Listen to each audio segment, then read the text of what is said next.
كالشمس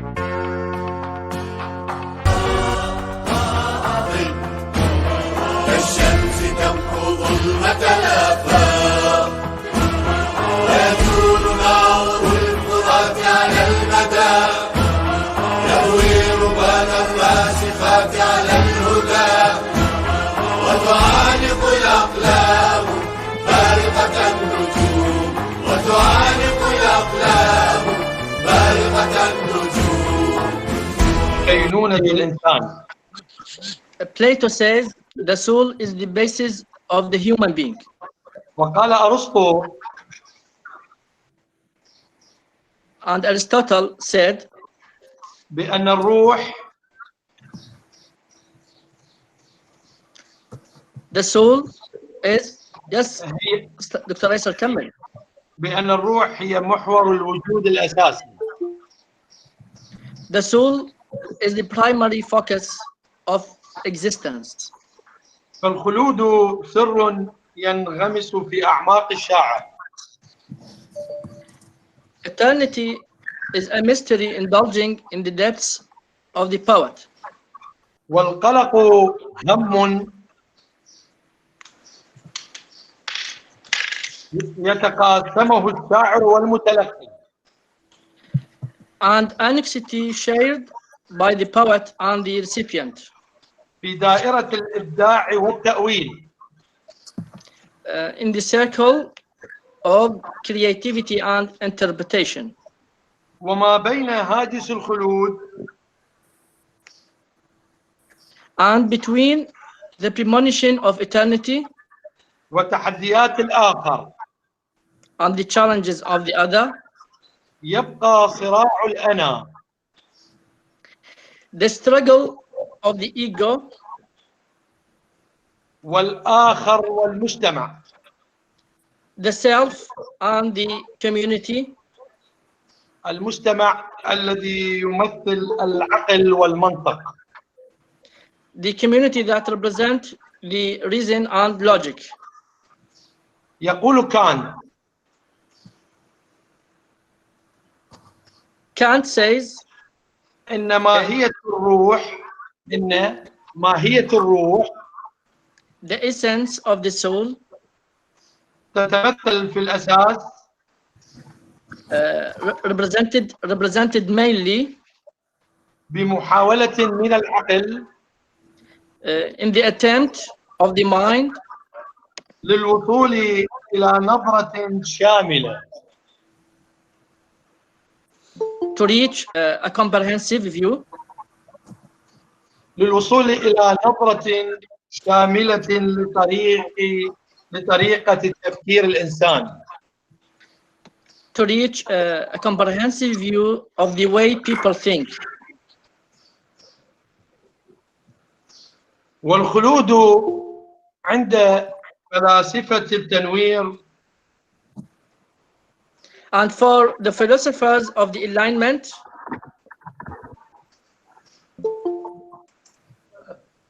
يكمن في هذه الحياة. eternity lies in this life. ويرون أن الخلود They see that eternity أكذوبة كهنوتية is a priestly lie. في حين Yes. في حين بزمن كان هذا الخلود والسعادة في عالم ليس عالمنا الدنيوي. While in time it was this eternity and happiness in a world that is not our earthly world. ولكن يبقى الخلود في التصور الإسلامي.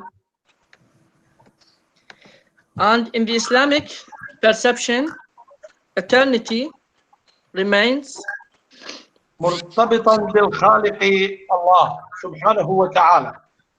remains linked to the Creator, His Almighty. لأن الروح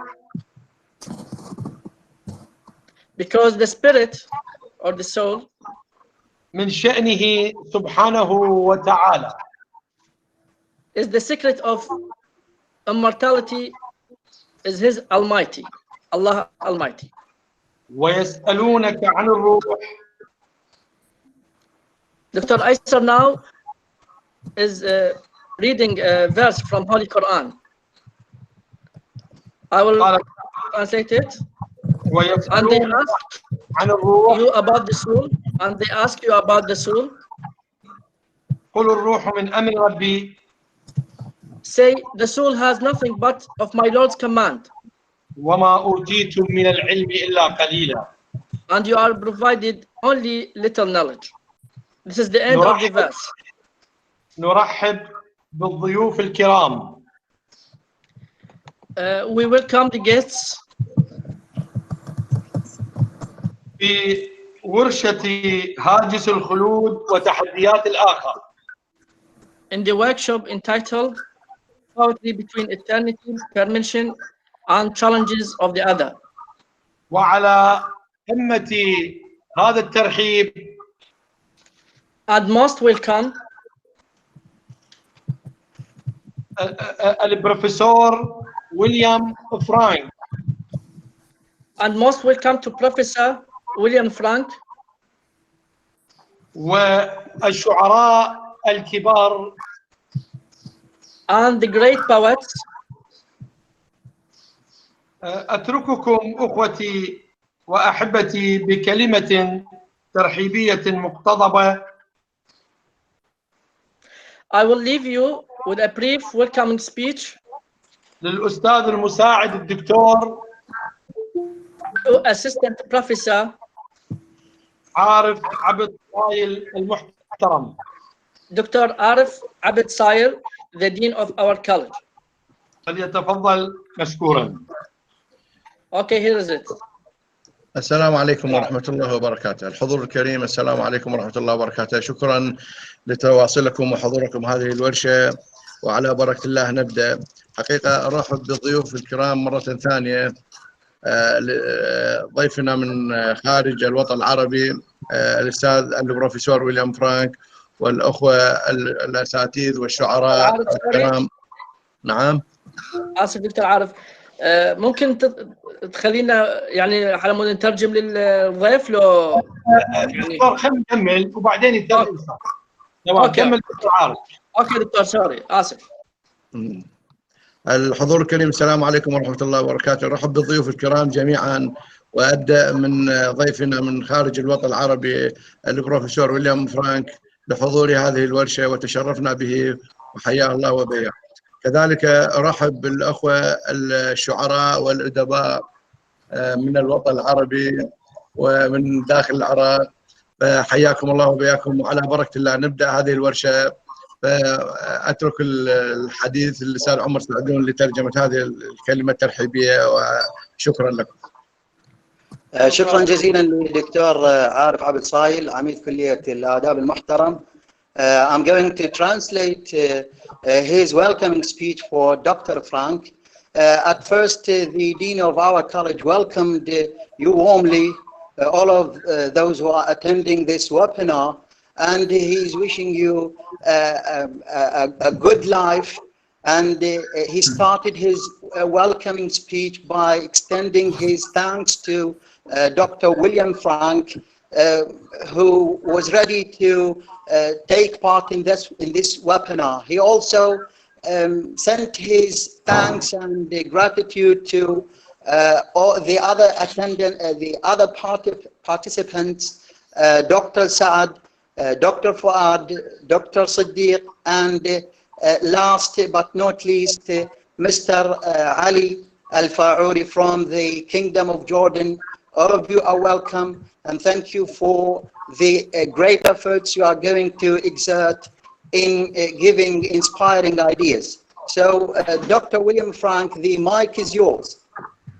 Good, okay. Thank you very much. It's a pleasure to be with you. Thanks to all of you for your interest, for tuning in, and especially to Professor Aysar of Anbar University for this very intriguing invitation. I should mention also Professor David Damrosch, Director of the Institute for World Literature at Harvard University, who I am told recommended that I be contacted about this, which I'm very pleased you've done.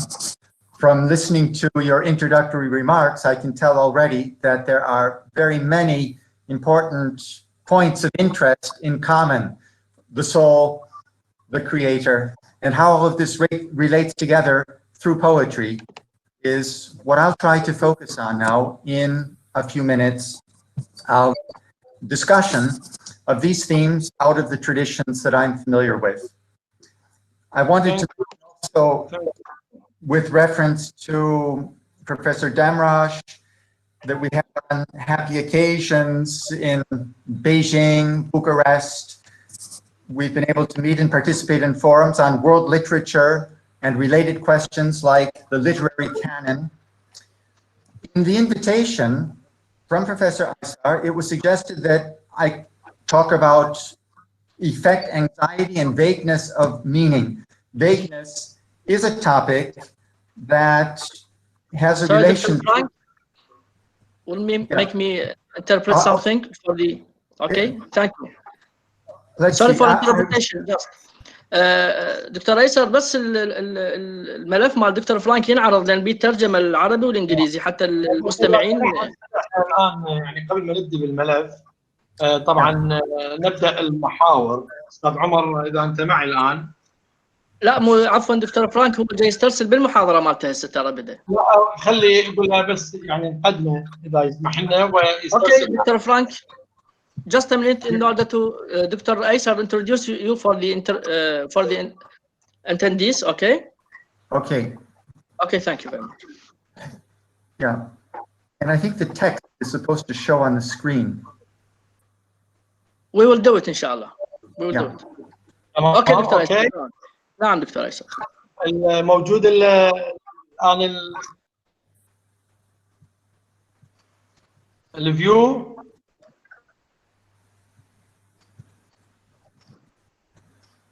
واضح الفيو استاذ عمر؟ دكتور ايسر ما ظهر العرض التقديمي. قاعد تشوفوه ولا لا؟ العرض التقديمي ما ظهر دكتور، العفو. اها.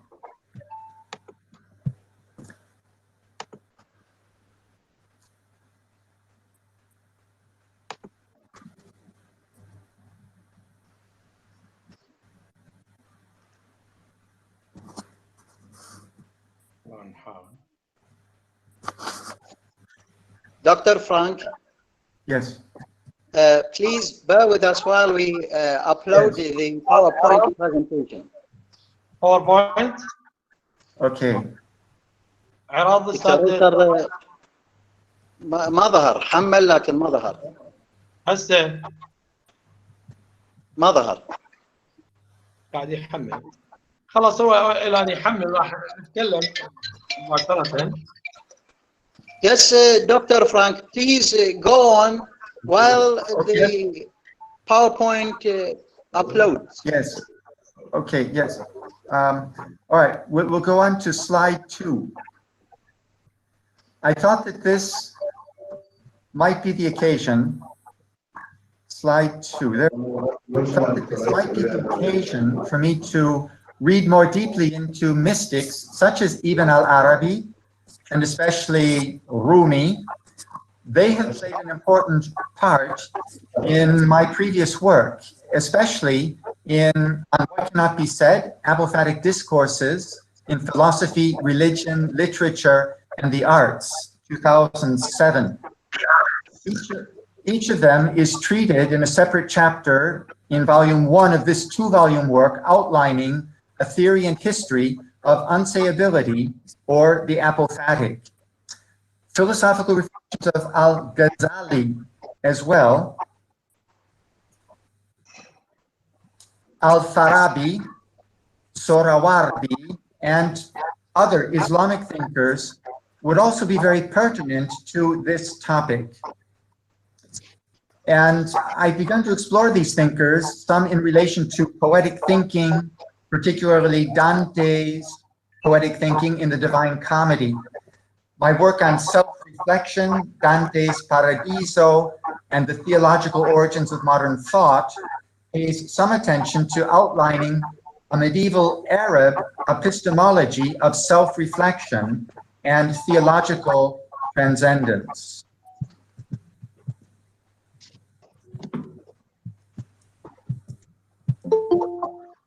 I esteem Iraq, let's see,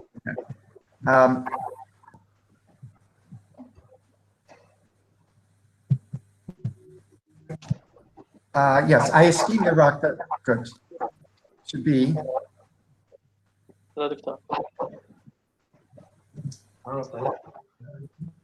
Okay, got slide 3.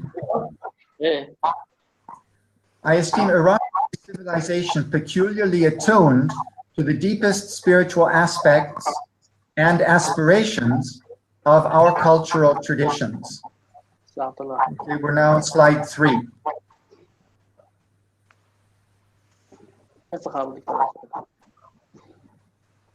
Yes. So I was optimistic about discovering through this exchange rich connections with my own work based in European traditions at the intersection between poetry, theology, and philosophy. I've previously investigated this interdisciplinary juncture in a comparative vein, looking especially to Far Eastern traditions, East Asian traditions, thanks to my years of teaching philosophy and religious studies in Greater China at the University of Macau. But I would be thrilled to have a dialogue with Arab interlocutors analogous to the dialogue with classical Chinese thought that my appointment in China rendered possible, and that crystallized in my 2018 book, Apophatic Paths from Europe to China, Regions Without Borders.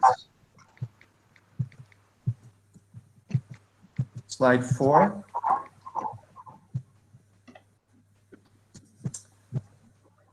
Yeah, when I found out then just on May 1st that the workshop was to take place today on May 11th, and that a written text was required for translation ahead of time, it was obvious that it was too late to do any further research.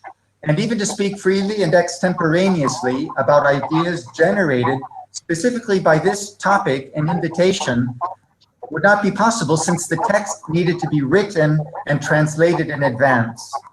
So I had to submit a text already written. This week also happens to be the final week of teaching classes online, of course, now that we're all quarantined, filled with exams and final grades. But the body of my speech concerns some of the spiritual sources of poetry in religious cult and magic and ecstatic practices. Much of my work is focused also on the vocation of poetry to become prophetic revelation in the tradition reaching from Homer, Virgil, and the Bible through Dante to a numerous progeny of modern prophetic poets such as Milton and Blake. I hope there will be sufficient time to touch on these main areas of interest. Slide 5, I believe. Since the workshop title was Poetry Between Eternity, Premonition, and Challenges of the Other, I thought I would combine its themes with the issue of vagueness of meaning that was suggested for my focus in the letter of invitation. That's how I came to propose as my lecture's title, Much Virtue in Vagueness, Premonition of the Eternal and Encountering the Other. Now, the first point to make clear about this topic is that vagueness does not exclude nor even oppose precision. Quite the contrary. Vagueness requires precision in order to be meaningful, in order to fully exercise its extraordinary virtues. Vagueness, as I wish to evoke and apply it, is a particular modality of precise expression that opens vistas upon the infinite and inexhaustible resources from which meaning springs. The idea of vagueness is having some peculiar epistemological virtues is introduced by the American pragmatist, philosopher, and linguist, Charles Sanders Peirce. His notion of a vague hypothesis can often be helpful in order to resolve apparently conflicting religious claims. My title, of course, also includes a vague reference to Touchstone, the court gesture in Shakespeare's play As You Like It. Much virtue and vagueness. In praising the hypothetical with his speech on much virtue and if, he also makes an overture to the inherent vagueness of possibilities that need only be imagined, but can unblock real diplomatic impasses. Slide 6.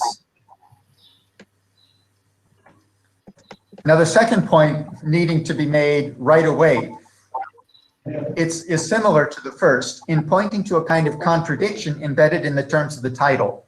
Encountering the other is not really, or not only about the other, it is also about how one relates to oneself in an open or in a closed way. My point here is that just talking about the other can be too vague without precision. We do have to think also about where this discourse comes from, the discourse of the other. The self and the other cannot be divorced from one another. The striving after the absolutely other is necessary and laudable, but also impossible in some sense hypocritical. Whatever we do in the name of seeking the other remains our own doing, and to this extent, it reappropriates the other into our own frame of reference.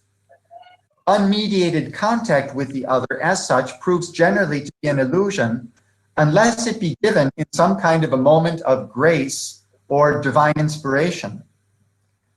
Seeing all of these possibilities together and becoming sensitive to the nuances that make up the differences between them is something that education in the humanities and cultivation by reading poetry aim to help us to realize.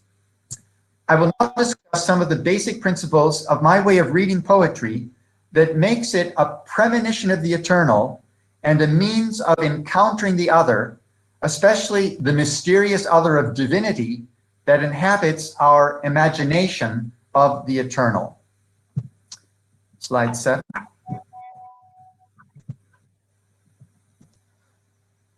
My present reflections consider the synergism between poetic expression and religious revelation by moving across the history of culture in two mutually contrapunctual directions. On the one hand, poetry has its origins in sacred rites and is best understood as originally a form of religious practice and expression. Through a process of secularization, songs and stories and other imaginative types of composition become detached from their originally religious contexts, such as festivals, where they are employed in ritual performances. They come to be recited in profane settings and are transmitted as autonomous works, thus as objects to be appreciated purely for their aesthetic value. This is clearly the case with the mythopoetic works of Greece and with the Vedic myths and epic narratives of India. Poetry emerges as an art from originally cultic settings. Slide 8. Now, on the other hand, from the other direction, in modern times, particularly in the wake of Dante, poets deliberately reverse this process.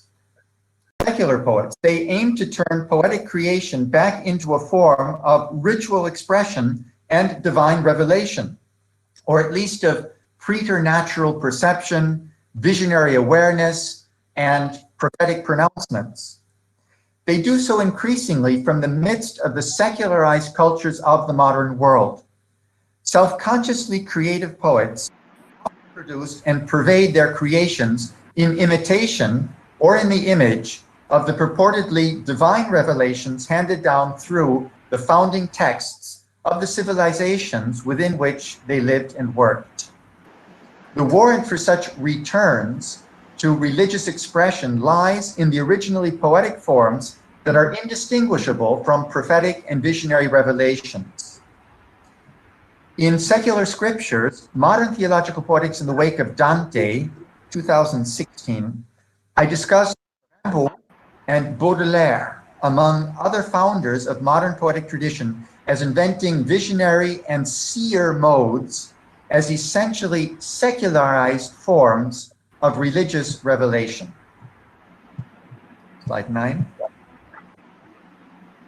Poetic form, as it takes shape in rhythm with its hypnotic cadences and rhyme or parallel verse structure, as in the Bible, the Hebrew verse, belongs to the earliest testimonies of a human expression in most cultures. The oldest extant written languages in whatever culture are likely to be poetic in form. Poetry has often been recognized as the matrix of prose, particularly with reference to the Greeks. This has been suggestively worked out by Friedrich Kittler in terms of the history of media. Kittler argues that the Phoenician consonantal script was furnished with vowels, producing written Greek as we know it, originally for the purpose of reciting and preserving Homer's Iliad and Odyssey, with the inherent musicality of this originally oral poetry. If the Greek written language was first invented as a means of preserving the actual sounds and music of Homeric verse, it originates in effect and purpose from poetry. This could explain why there is no proper concept of prose in Greek. The historical narrative of Herodotus or the philosophical discourses of Plato and Aristotle are simply designated as speech without meter. Slide 10. This progressive sequence, this same progressive sequence from poetry to prose is projected already by Dante as characterizing the emergence and evolution of literary language also in modern vernacular cultures, not just the Greek, the modern Romance languages, and influentially at the outset of the second book of his De Vulgari Eloquentia, which describes what he calls as the illustrious Italian vernacular, Dante sees prose as developing from an originally poetic idiom. We can skip the quotation and go to slide 11. But then we must ask, slide 11, then we must ask, where does poetry itself come from? And how does it originate in its earliest emergences in human consciousness and culture? In posing this question, we hew near to the origin of humanity itself, as above all a phenomenon of making, poiesis in the Greek sense, and of self-making. Language and the arts it renders possible belong to the earliest forms of culture that are recognizably human, with making tools, but language is the key. All human creative expression is in a broad sense poetic. And yet Adam's original language, according to Dante, is still God-given. So that poetic making is conceived of not as an alternative to, but as a mode of human receptivity to theological revelation. We don't have this opposition between human making and divine revelation. Slide 12. Poetry as a language art is generally traceable to sacred origins and cult practices of music and dance. The smallest unit of metrical expression is the foot, literally the foot of a verse. Poetic foot evokes the step of a dance, right? We speak of poetry consisting in feet. The word verse itself, at its roots, means turning, vertere in Latin. And this similarly dissembles a reference to sacred choreography. The origin here of poetry is in dance. Prosody, as the artistic linguistic form that distinguishes itself from everyday speech, poetic language, seems thus, by the suggestions inherent in its vocabulary, to have its origins in the movements of dance. Friedrich Nietzsche, in The Birth of Tragedy, discerned the beginnings of ancient tragic poetry as hidden in the choral performances of ritual music and dance, or dithyrambs, executed in conjunction with the festivals of the god Dionysius in ancient Greece. Slide 13. I just go on to say that Nietzsche's intuitions have been confirmed in the meantime. The intertwining of poetry and prophecy needs to be understood in light of their common origin in cultic ritual. Because pagan religious cult was also poetic, it was able to survive the stomping out of heathen religion in late antiquity by the Christian religion. Deities like the muses and prophetesses, like the sibyls, were transfigured into poetic instances of Christian hermeneutics, or by Christian hermeneutics. Certain cultic religious aspects of pagan religion were thereby preserved in poetic forms. The oracle at Delphi, with its Pythia, the priestess of Apollo, as well as the sibyls at various sites in the ancient world like Cumae, delivered their prophecies typically in hexameter verses. And Christian writers adopted these sources of oracular revelation as pagan precedents for the prophetic revelations of the Bible. Such ancient oracles were implicitly baptized early on in works by the classical Christian poets Lactantius and Prudentius in the early centuries of Christianity, and later on in the Renaissance, one still finds the 5 sibyls of the ancient world as rendered in Michelangelo's epic-making painting on the vault of the Sistine Chapel, looking forward to the Last Judgment in alternation with 7 Hebrew prophets. They announce the coming of Christ. We can skip 14. There are some details not strictly necessary for understanding the whole. Ancient poetry thus became a sort of parallel prophetic tradition anticipating biblical revelation. Dr. Frank, yeah. Sorry. Which slide have you skipped? 14 was skipped. We're on 15. Yes, so you are discussing the details in slide 15. Yeah, let's go. We can go to slide 15. Since you have 14 there, I'll just say, over time, if we look at the second paragraph, Virgil became the central, the pagan prophet, especially through his adoption as poetic predecessor and prophetic deacon by Dante, right? Dante turns Virgil into the main representative of the Vates in pagan tradition. Now we can go to slide 15. Ancient poetry thus became a sort of prophetic tradition anticipating biblical revelation. Medieval dream vision, as found in Pearl, Piers Plowman, or Chaucer, continued to develop within the frame of this hybrid classical and Christian inspiration for otherworldly or apocalyptic revelations. However, in tracing this genealogical line, we remain largely still within the framework of literature and of the tradition that was handed down in written texts. And this entire cross-cultural corpus stands in need of being further contextualized in a yet wider ambit that reaches out to the forerunners of literary culture in even earlier genres and media. It's not only about what's written and preserved in texts. Poetry has a life in oral tradition, in cultic settings, right? And even as charms and enchantments. Okay, slide 16.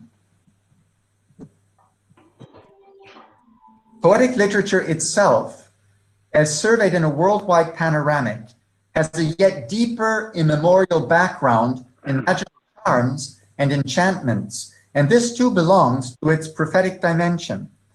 In Latin, carmen, for song, derives etymologically from a common root with charm.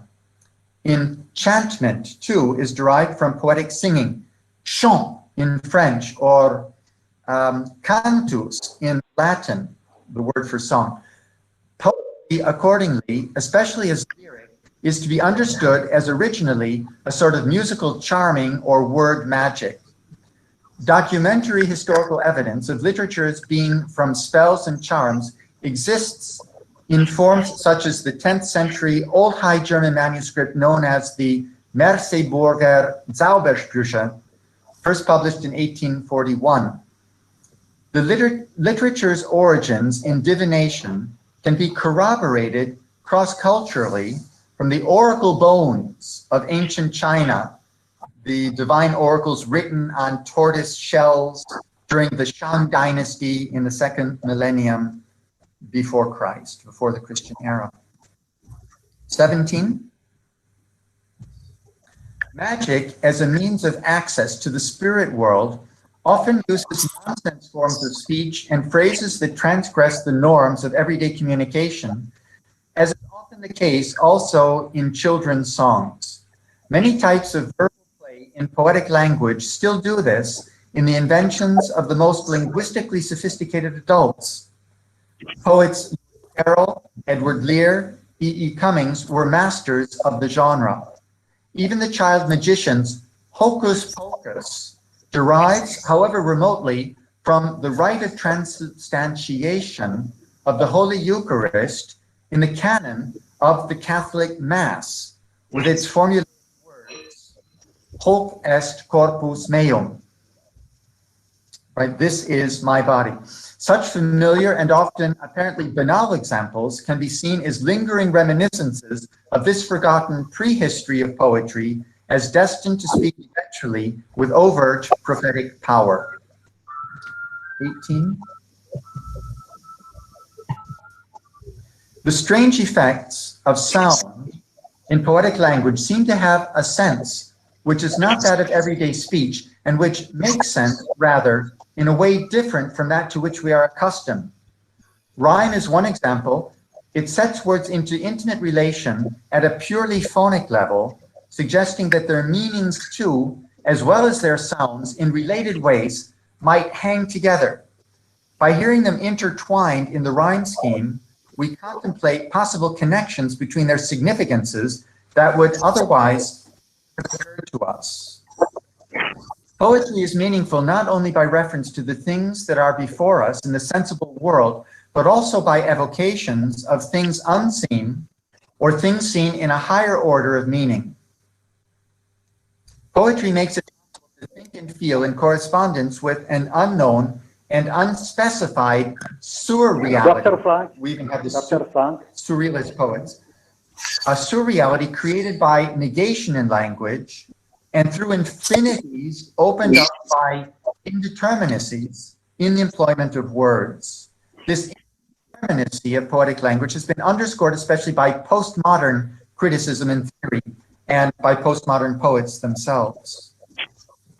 19. These traces Dr. Frank, of word Dr. magic. Frank, if you hear me, please. Yes. I'm sorry to tell you that you have just a few minutes to finish so that we can allow the other participants, especially our great poets, to let you taste some of the beauty of Arabic poetry. So please, Yes. you have a few minutes to finish, and we would appreciate all the great efforts you have just exerted. Okay, thank you. These traces of word magic in former ages are reminders that lyric language was supposed to have real power. Even when it is no longer deemed to effect cures or to inflict curses physically at a distance by the laws of magical thinking, or by what Lévi-Strauss called symbolic efficacy, and Freud the omnipotence of thought, lyrical verse in poetry is still thought to retain a certain kind of power over spirits. Belief is in itself powerful and influences human beings in their actions and in their way of framing their world. Roman Catholic theologian Chauvet has conferred a certain kind of dignity and credibility on symbolic efficacy as the basis for the spiritual and world-transforming power of sacraments and the liturgy. His sacramental theology leverages Heidegger's fundamental ontology and the anthropologies of Victor Turner, Claude Lévi-Strauss, and Éric de Rosny in order to probe deeply the ways that symbols establish and redefine human existence. His theory of the sacraments accords symbolic efficacy, a philosophical and social scientific standing. Symbols are indeed constitutive of the intentional worlds we live in and construct by our linguistic means through socially significant behaviors, and not just in a private sphere of subjective emotions. This suggests how the drift of symbols, and this is now 20, into an aesthetic register in modern secular culture can also be reversed and turned back so as to reclaim for poetic devices an ontological form of efficacy.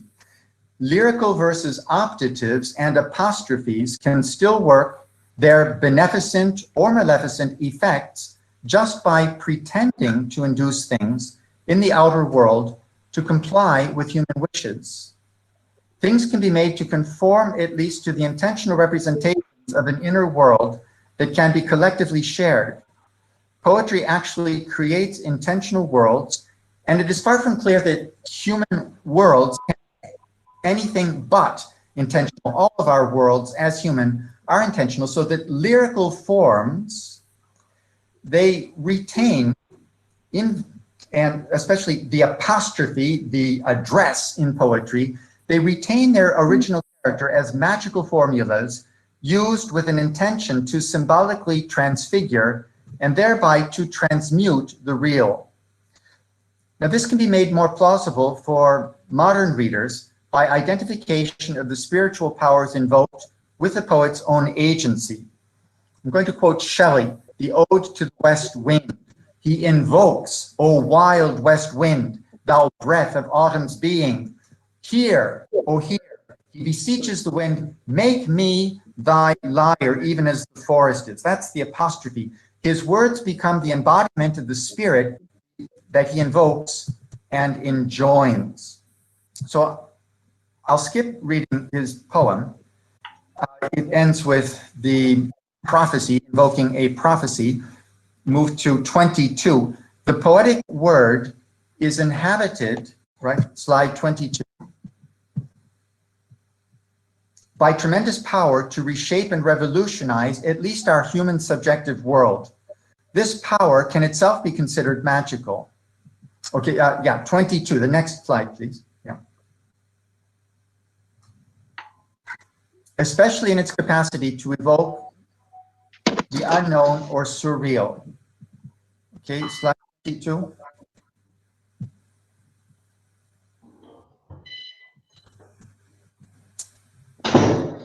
Okay, and the word Zauber in German, magic, this word becomes the key to a lot of German poetry.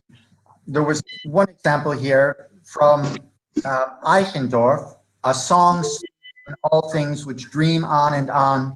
The world begins to sing if only you find the magic word, das Zauberwort. Okay, next slide, 23. Dr. Frank, I'm Yeah. sorry for keeping this kind of interruption. Okay. I hope that you will find it rude on my part. No, that's okay. In fact, your lecture is very rich. I consider it just like an imaginary journey to visit world literature and to dive in philosophy, inspiration, religion, mythology. But still, we have to give the poets their share. So Yes. please, just a few minutes, if you please. Yeah. Well, in fact, I wanted just to speak to you without having a text, but I was told the text needed to be translated to be more summary. I tried to show some of the background for poetry in a prophetic vein in traditions, cultural traditions shared in common between the Islamic world and the Christian Western world.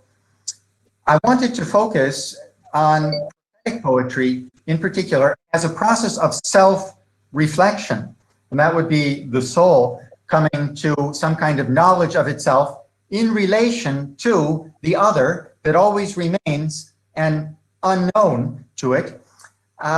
Even though I take revelation very seriously, and that poets are really all about revelation, but it's a revelation vis-a-vis an instance of otherness that always also remains transcendent and inaccessible.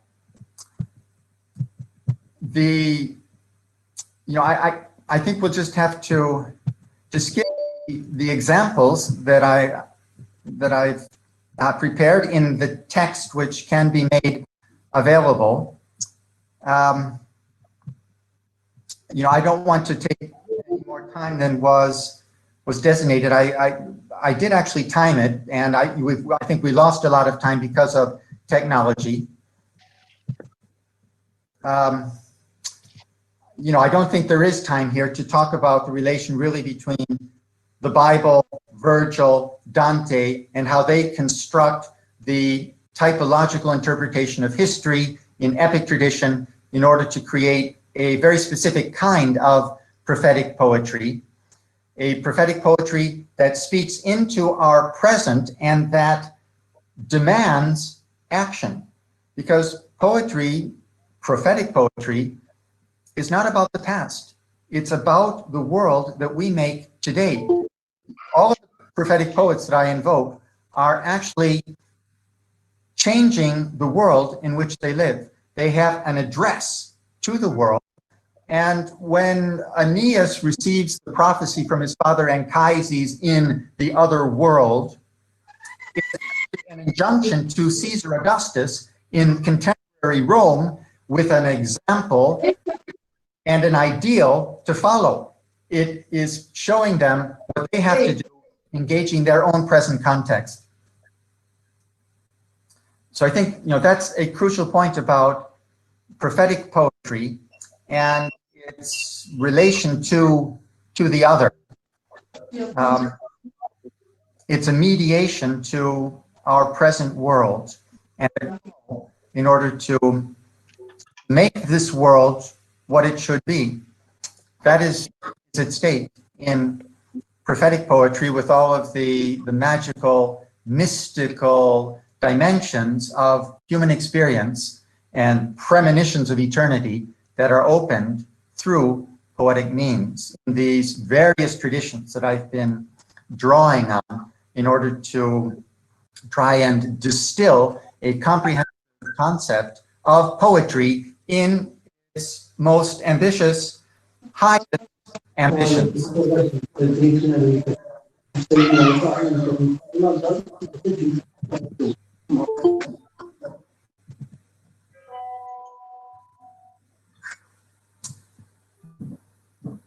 Okay, thank you very much. Thank you, Professor Frank. Thank you, Professor Frank, for the presentation. الآن ننتقل إلى المحور الثاني، أستاذ عمر. We transfer to the other part or the second part of the workshop. هو تحديات الآخر وتطلعات الأنا. The challenges of the other and expression of the ego. إضافة للتجربة الشعرية لثلاثة شعراء. The hosting of the poetic experience of three poets. بروفيسور فرانك اسمح لي أنه النصوص من الصعب جدا. Sorry, أستاذ دكتور أيسر ما سمعتك. من الصعب جدا أن نعرض البرزنتيشن الخاص بالشعراء باللغة الإنجليزية. سأرسل له النصوص على الإيميل إن شاء الله. Okay, Mr. Frank, Dr. Ayser says it is so difficult to share the poem in English now. He will send it to you. on the email? That's okay. Let's see, there's an email. I'm looking in my emails. Oh, yes, I do see that. Oh, unmute the mic. Okay. Okay. دكتور أيسر يقول واصلاته. Okay. اوكي، اذا ننتقل الى الشاعر الاول اللي هو شاعر عربي الهوى. Okay, Dr. Frank, we will transfer to the other poet, or the first poet, sorry. Okay. He is an Arabic Jordanian poet. أردني الوجه. Okay, he is an Arabic Jordanian poet, right? من مواليد عمان سنة 1968. He was born in Amman in the year 1968. ترعرع هناك حيث خرج إلى الحياة يعاركها. And he grew up there where he went out to struggle the life. والشعر يرافقه ويغازله. And fled him. منذ مراحل الصبا الأولى. From the early phases of boyhood. وظل رفيقا له. He remained a companion to him. يهجره حينا. Abandoning him sometimes. ويصفو. Yes. ويصفو له حينا آخر. ويصفو له أحيانا عفوا. ويصفو له أحيانا. He remains a companion to him, abandoning him sometimes and urging him sometimes. حتى أتعبه وأنهكه. Until he exhausted him. إنه شاعرنا الكبير علي الفاعوري، فليتفضل مشكورا. Our great poet علي الفاعوري. بسم الله الرحمن الرحيم. السلام عليكم ورحمة الله وبركاته. إذا تسمح لنا افتح الفيديو أستاذ عمر. أستاذ علي. أنا فاتح الفيديو أستاذي. ما قاعد. استبرق with your role. تمام. تمام واضح واضح. تفضل أستاذ علي. تفضل. الصوت واضح أستاذي؟ نعم. المحفظة. كم واحد يودي وقت؟ إذن 4 قراء. شلون 4؟ والله رجاء المايكات الاعزاء، رجاء المايكات اغلقوها رجاء. نعم. تفضل استاذ علي. تفضل. بسم الله الرحمن الرحيم. والسلام عليكم ورحمة الله وبركاته. تحية الإسلام أزجيها لكم حضرات الأساتذة الأفاضل من هنا من عمان السلام والمحبة لكل قامة منكم، داعي الله أن تصلكم وأنتم ترفلون بثياب الصحة والعافية. شكري الكبير في بداية حديثي لهذا الصرح العلمي العظيم في العراق العظيم، من ثم شكري الكبير لجامعة الانبار، الصرح العلمي الهائل ممثلة برئيسها العلامة الجهبذ وكادرها التدريسي المائز، ولزملائي الأفاضل المشاركين معي في هذه الورشة، ولكل من يستمع إلينا ويشاهدنا عبر هذا البث الإلكتروني. مباشرة أقول الأدب أحد ملاعب الحرية الأوسع، لا تخلو من تداوله بيئة إنسانية عبر تحولات الزمان، لأنه صيغة من صيغ الحياة الإنسانية والنفسية التي تقيم تعادلا طبيعيا من السلوك الدنيوي اليومي للكائن. والشعر أكثر أنماط الأدب لذعا وجدانيا لذيذا، لأنه متنابع من خيال النفس حين تصارع نفسها، وأقصد خيال القلب إن تعبيرا عن الألم وإن تعبيرا عن المسرة. وإذا اتفقنا أن مرحلة الطفولة حالة شعرية، فإن مرحلة المراهقة شعرية بامتياز أيضا. وفي مرحلة سن الرشد يصبح العقل الشعري أوسع كفاءة وخبرة وحساسية. ثم إن القصيدة بيانات ذهنية جاهزة، وهي مسألة قديمة تناولها الجاحظ مثلا، فرأى أن انشغال القصيدة بالأخلاقيات والربانيات يقود الشعر إلى الابتذال، لأن الشعر بابه الشر، فإن دخل في الخير لان وضعف بحسب الأصمعي. وإن ألح الخيال الشعري على اللحظة الدينية شطحت القصيدة إلى تأويل غير مأمون من الانتقاد والاتهام المؤلم. فابن عربي، وهو من أشهر شعراء المتصوفة العرب، وصف قلبه بأنه دير ومسجد وصومعة. ورأينا أشهر دعاة عالمية الأدب الألماني غوته يخرج على العهد المقدس ويبجل سحر الشرق، وينذهل بشخصية محمد عليه الصلاة والسلام، ويعلن قولته الشهيرة: إذا كان الإسلام يعني التسليم لله فاللهم أمتنا جميعا مسلمين. غوته نحى نحو التعايش الإيماني الكوني والتسامح الديني العالمي. وساروجين استثمرت اللحظة الإيمانية لإنجاح تصالح النفس مع واقعها. فكل من غوته وغيره من الذين نحو هذا المنحى نجحوا في الدعوة إلى حضارة الحرية بمفهومها الإنساني العميق من أجل نصرة أحزان الإنسان أمام نزعات الاقتتال والاستعباد ورفض الآخر. الشعر مثل الحرب والطفولة والسحر والجنون والرياضة والرسم والموسيقى، مظهر شعوري مشترك في نفوس البشر على تباين الأمكنة والأزمنة. فالعالم كله مشغول بالترجمة المتبادلة للشعر وبالاهتمام الدولي بالطفولة والحب والرياضة والفن. الشعر شاهد الحرية الأول القادر على اختراق الجغرافيا المضادة والتاريخ المعاكس واللغة المغايرة، وذلك لأنه حق فطري لكل إنسان ومتنزه وجداني للأحاسيس المتشابهة في رحلة الإنسان مع آماله وخيباته. بالوهم ينقذ الشعر البشرية من ضغائن الحقيقة.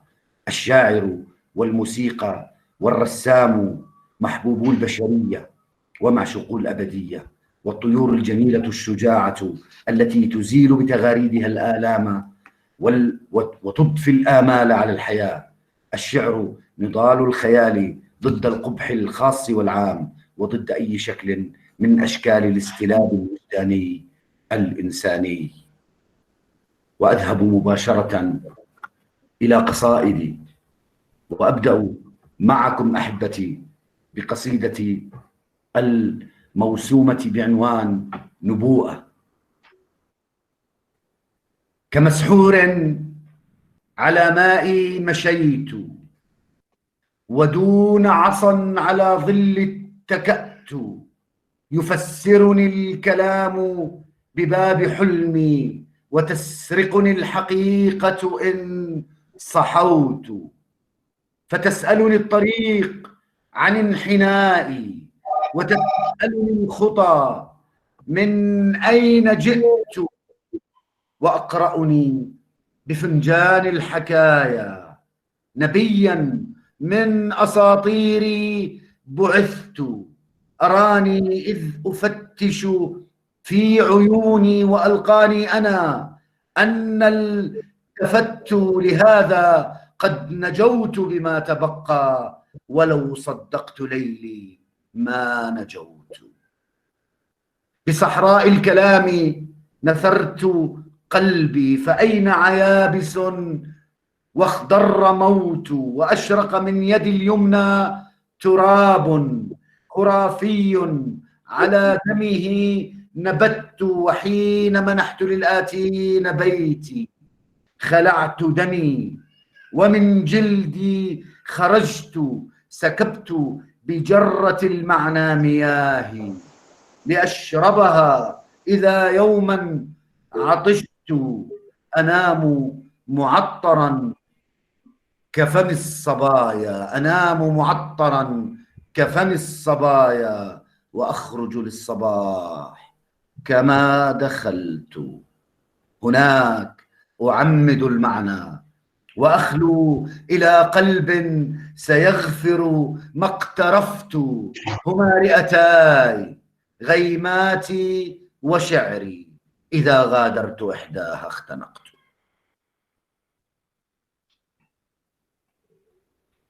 في قصيدتي الثانية المعنونة بالطريدة أقول: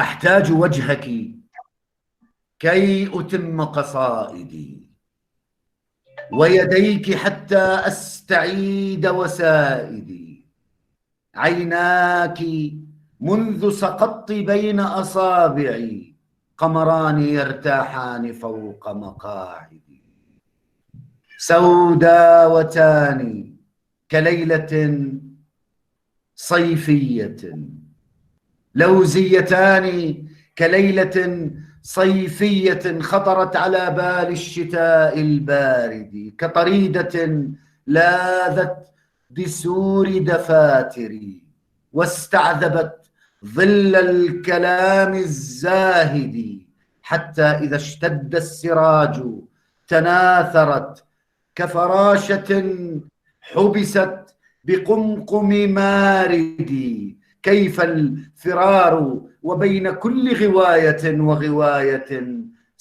ستصادفين مصائدي، كيف الفرار وبين كل غواية وغواية ستصادفين مصائدي، لا تهربي فالشعر أحكم قيده وسهامه ستصيب كل طرائدي. من أي أرض تخرجين وهدهدي سيشي بأخبار الملاك الشارد، فاستسلمي لنبوءتي وتهيئي لتهاجري وتسلمي بعقائدي. أنا منذ تاريخ السؤال وأحرفي تجتاحني لتعد نار مواقدي، أنا ذلك الولد الذي ببريقه عاد البنفسج للربيع البائد، بيدي هاتين اقترفت حكايتي وصددت أسراب الرياح بساعدي، علقت في باب الصعود رسائلي وعلى صدور المتعبات قلائدي، ولكي تظل الخيل تحت وصايتي قطعت أوصال الصهيل الزائد. ما زال من لدينا وقت يا أستاذي؟ لديك دقيقتين، يعني القصيدة الأخيرة ربما إن شاء الله. إن شاء الله سأقرأ قصيدة احتجاج. أقول: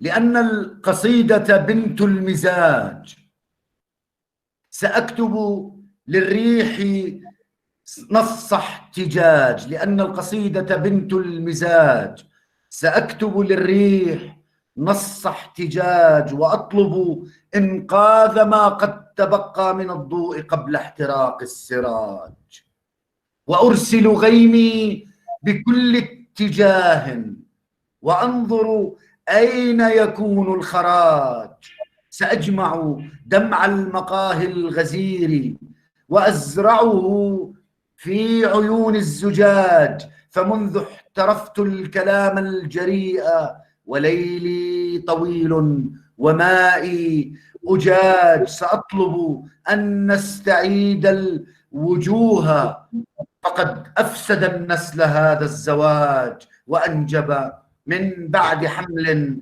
طويل لهذا الزمان وليدا خداج.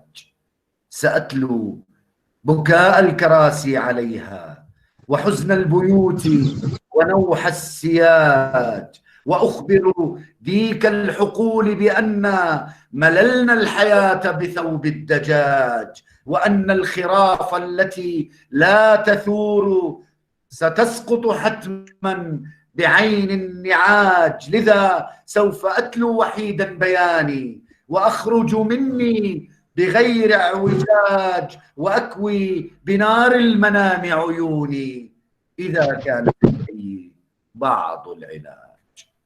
شكرا جزيلا مرة أخرى. أتقدم بكل آيات الشكر والتقدير لجامعة الانبار وللأخوة جميعا القائمين على رعاية وإتمام وإخراج هذه الورشة إلى حيز الوجود. شكرا لكم، سعدت جدا بوجودي بينكم. أهلا وسهلا. شكرا للشاعر الكبير الأستاذ علي الشعوري على هذه الكلمات الرائعة. أحسنت، بارك الله فيك. شكرا جزيلا أستاذ علي وسلمت. شكرا جزيلا لك. شكرا أستاذي. ننتقل إلى الشاعر الثاني، شاعر يحمل مفردة نابضة بالحياة. أستاذ عمر. أوكي، وياك دكتور أيسر. نعم، صوت شعري يحمل مفردة نابضة بالحياة. Okay, a poetic voice carries a vibrant vocabulary. لا تصعد أمام قارئها لاستكشاف معانيها. So it is not difficult for its reader to explore its meaning. حين نقف أمامه while standing in front of it. نلمس فيه الكياسة.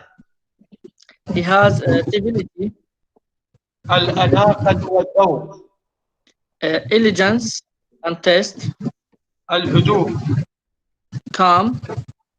وحين نقرأ له and when you read his poetry تجد نفسك أمام حالة مختلفة في القصيد.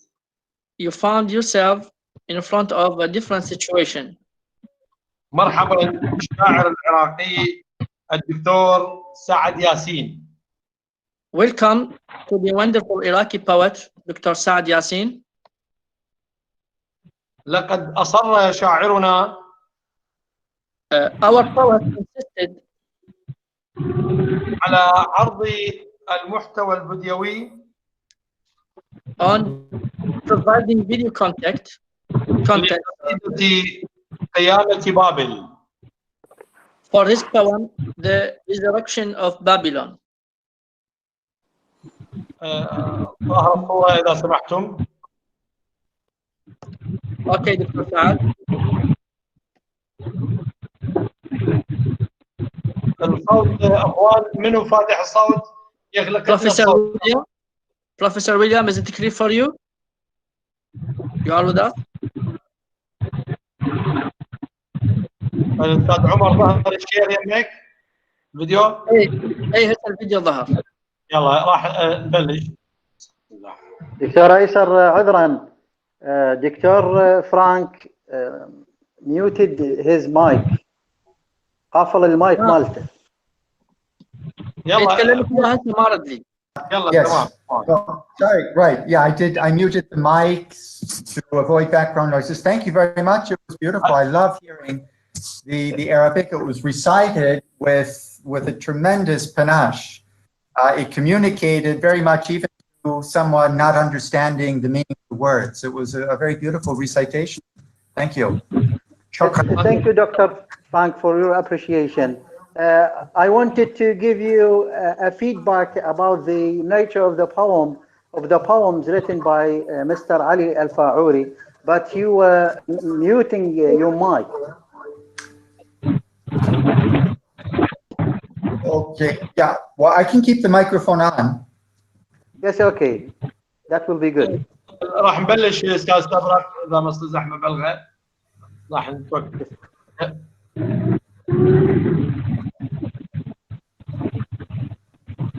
Dr. Frank? Yes. We are going to read the poetry written by another well-known and a prominent Iraqi poet. So please keep on listening. Yes, yes, I'm listening. Yes. Thank you. Thank you. دكتور أيسر ابدأ المحور الآخر.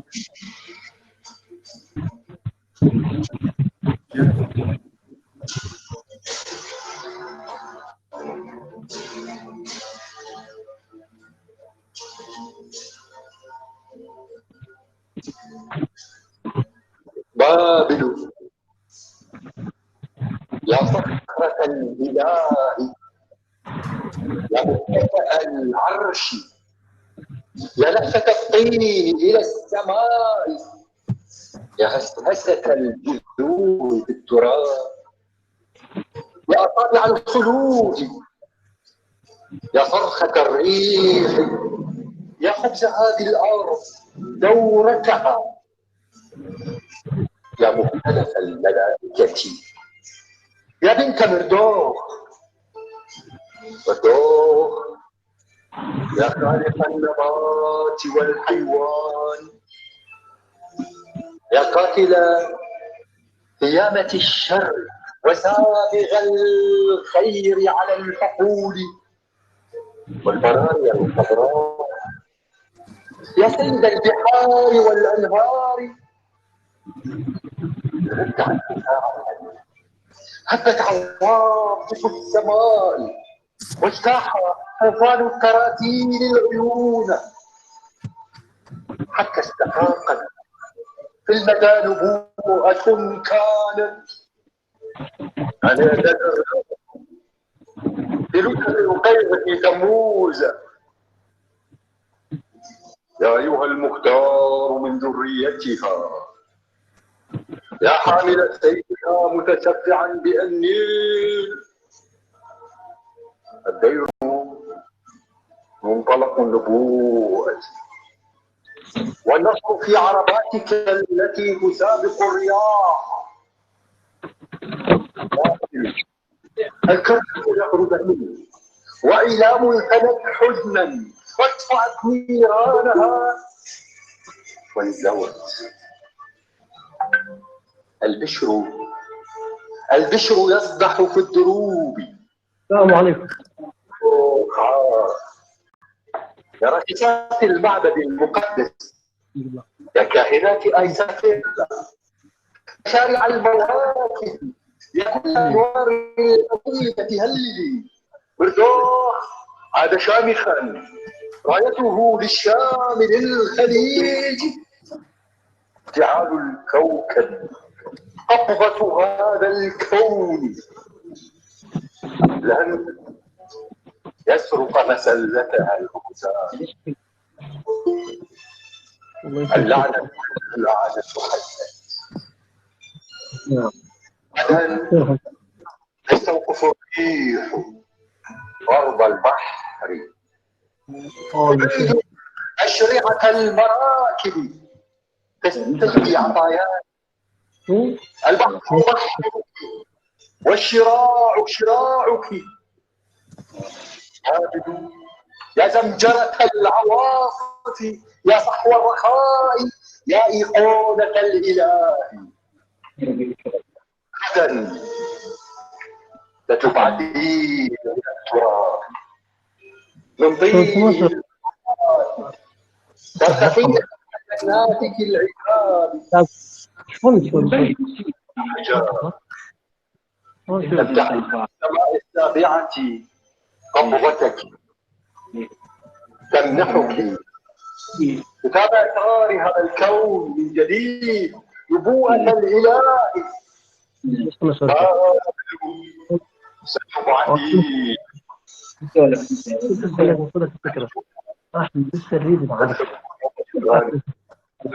ولا اللي فاتح المايك يغلق رجاء للمره الاخيره. انت ما جاي توضح لي الطريقه تقول لي السيف فوق مكان. دكتور ايسر اذا تسمح لي. دكتور ايسر. نعم تفضل اسمع. الأخ محمد فياض، أرجو أن تخرج من الورشة. احترم الموجودين، اغلق المايك أو غادر. أنا خليته يغادر محمد فياض بال10 مرات، رجاء بعد لا يدخل نهائيا للعرض. احنا اسفين اخوان، نستكمل الفيلم.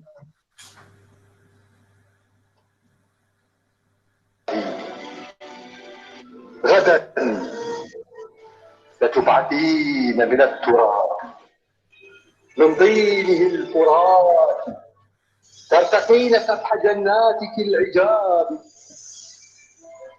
بلا حجاب، تفتحين بالسماء السابعة قبضتك تمنحك كتاب أسرار هذا الكون من جديد، نبوءة الإله.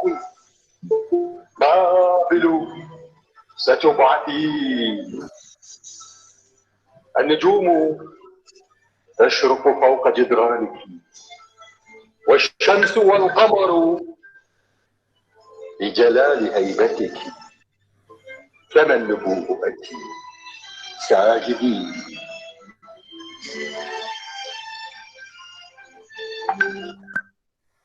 طبعا هذا الفيديو طبعا شاعرنا الكبير الاستاذ سعد، دكتور سعد. مرحبا بك دكتور سعد اذا تسمعني. اهلا وسهلا دكتور، اسمعك واضح. شكرا جزيلا لهذا الاصغاء الجميل. حقيقه يعني كان اطلاله رائعه دكتور سعد، ونشكرك على هذا الاخراج الرائع حقيقه. الله يخليك. دكتور سعد، نتيجه شويه يعني تداخل بعض الامور راح نترك لك ان نسمع منك بعض يعني اختصار القصيده او قصيدتين، نكون لك شاكرين لما يروق له مزاجك وشخصك الكريم. أنا حاضر، شكرا جزيلا، وتحية طيبة لكل الأحبة الذين أسهموا في هذا الإنجاز الثقافي الرائع. سأبدأ بأزمنة الرماد. بعد آلاف من الإبحار في بحر الرماد،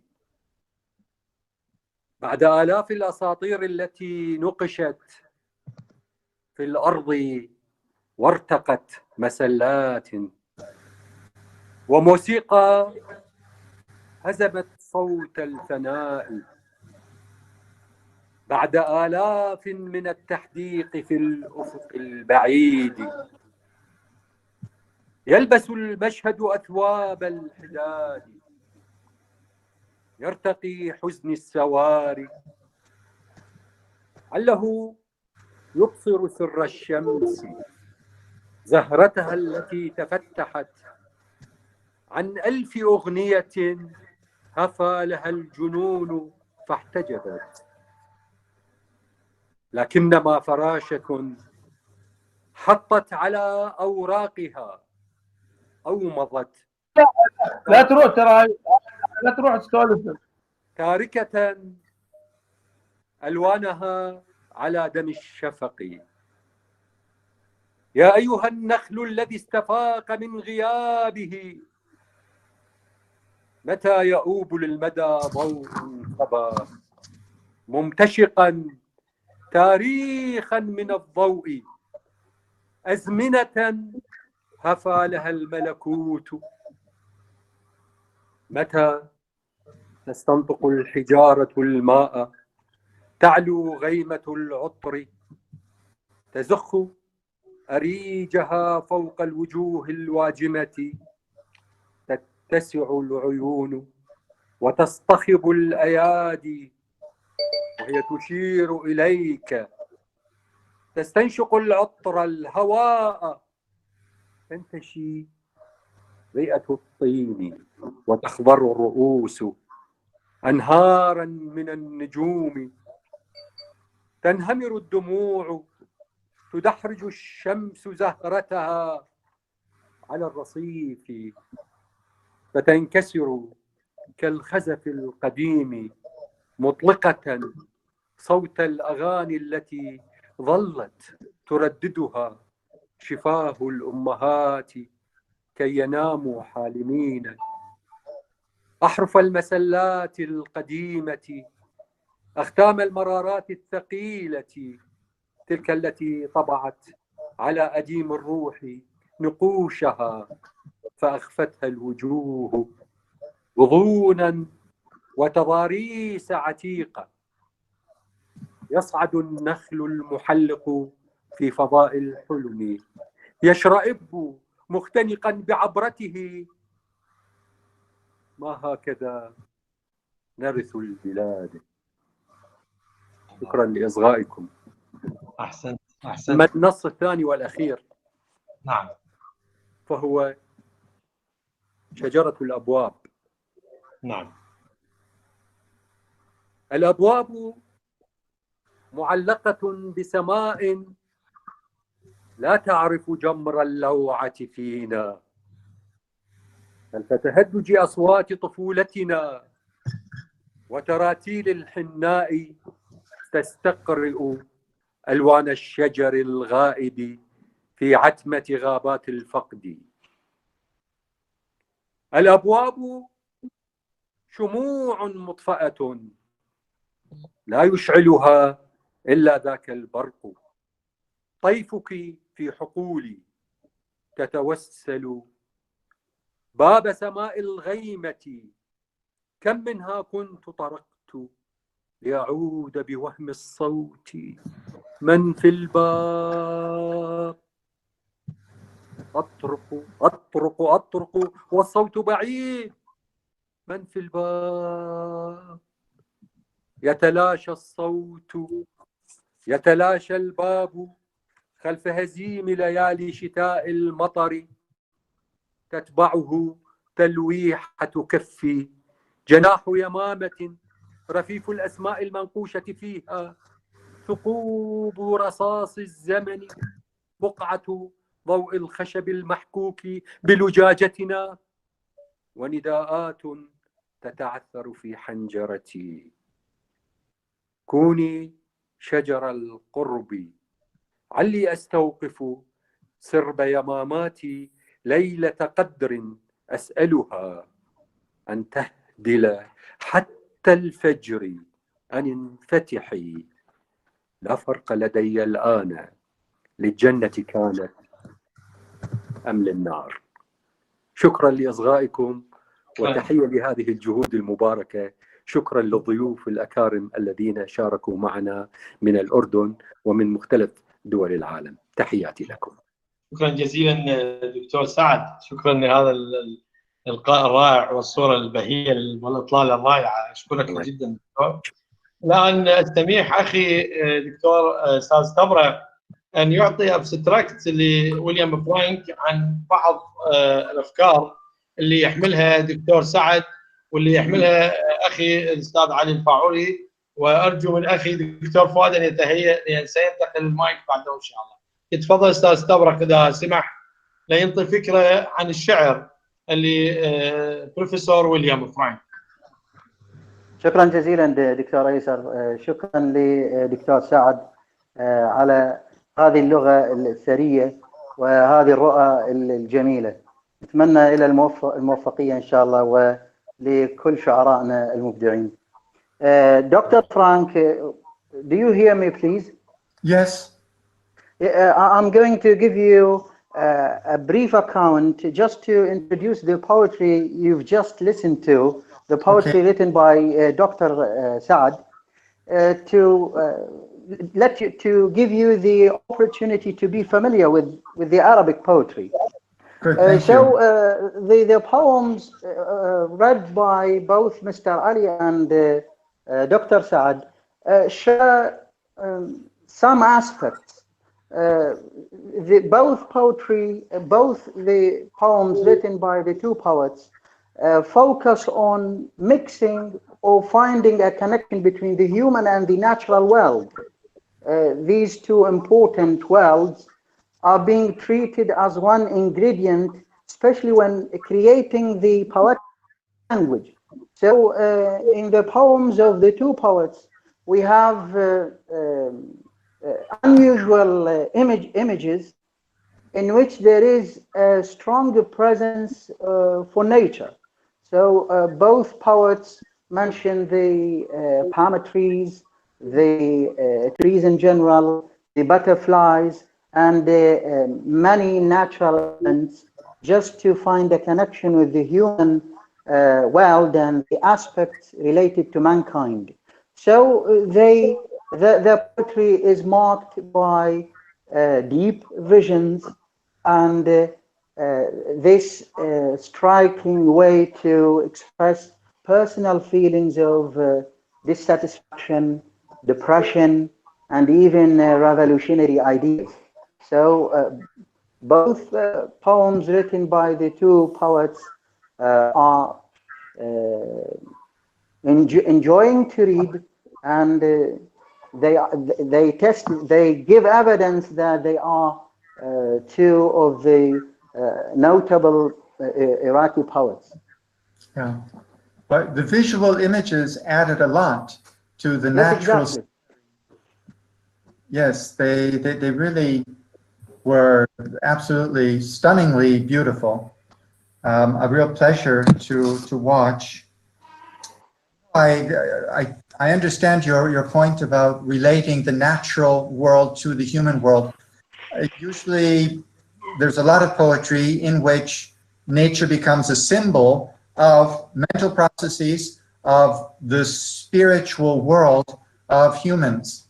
And I think this is really a universal in poetry worldwide. We find it in Japanese haiku, but certainly the natural world is one of the perennial sources of inspiration for poets, but they always express it from a human point of view. And it opens a perspective, I think, also upon a world beyond nature. What is behind nature? Where does it come from? If nature is a creation, there's a story behind it.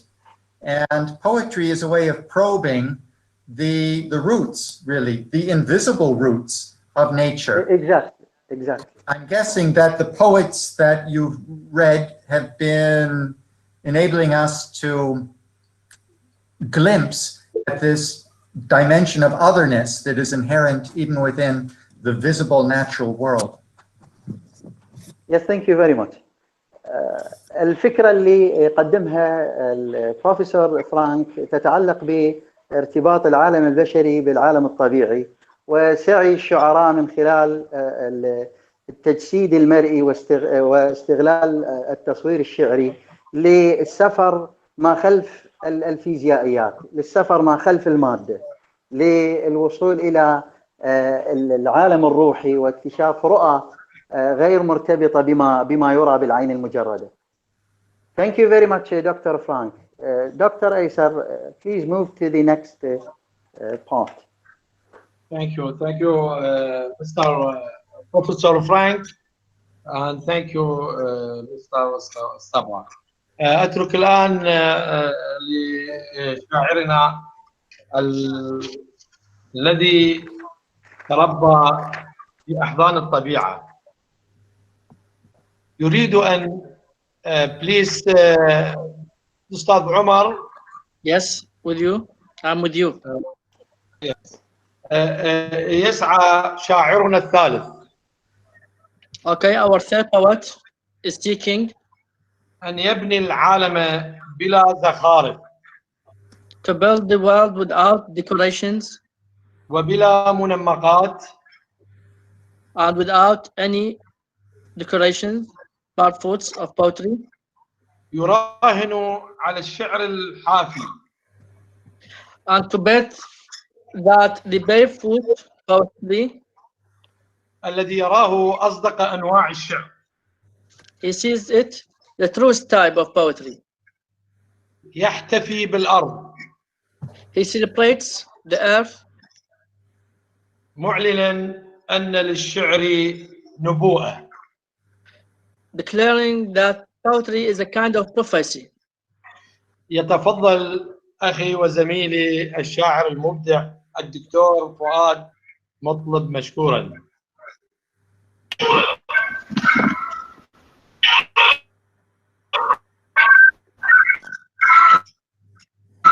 دكتور إلك الكلام. نعم واضح، تفضل. بس دكتور يمكن مايك مغلق.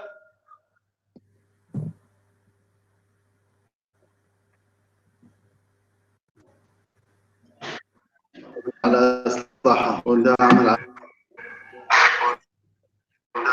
اوكي دكتور الصوت واضح. تفضل دكتور نسمعك، تفضل دكتور فؤاد.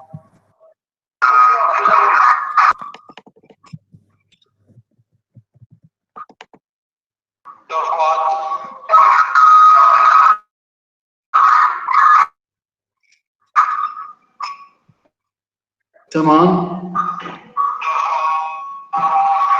تمام تفضل. نعم. السلام عليكم ورحمة الله وبركاته.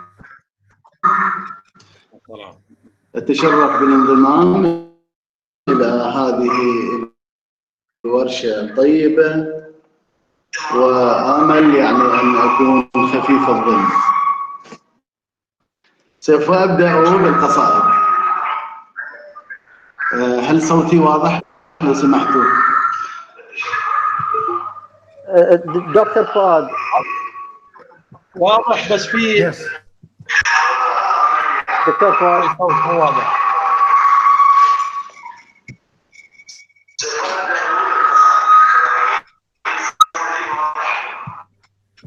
دكتور فاتح انت كذا.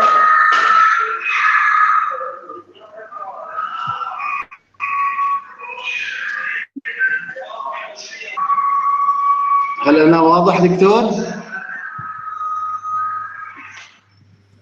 الآن تفضل.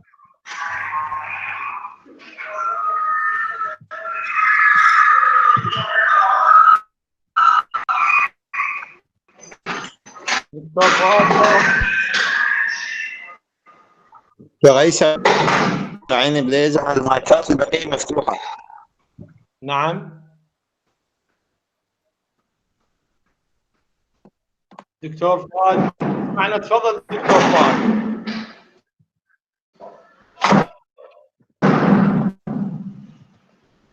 عفوا أنا آسف لهذه الإرباك الذي حدث، وأمل أن يكون الصوت واضح. إذا كان الصوت واضح دكتور أيسر لو سمحت اكتب لي صوت واضح. صوت واضح، تفضل دكتور فؤاد. صوت واضح ممتاز.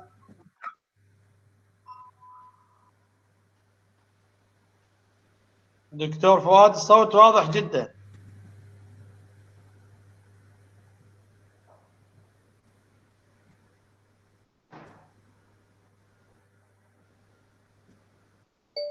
الو الو تفضل دكتور. هل يصل الصوت للجميع؟ عفوا. نعم دكتور تفضل.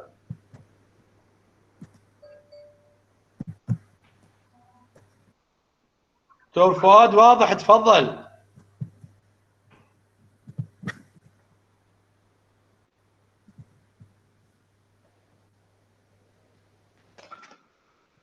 يبدو ان دكتور فؤاد لا يسمعنا.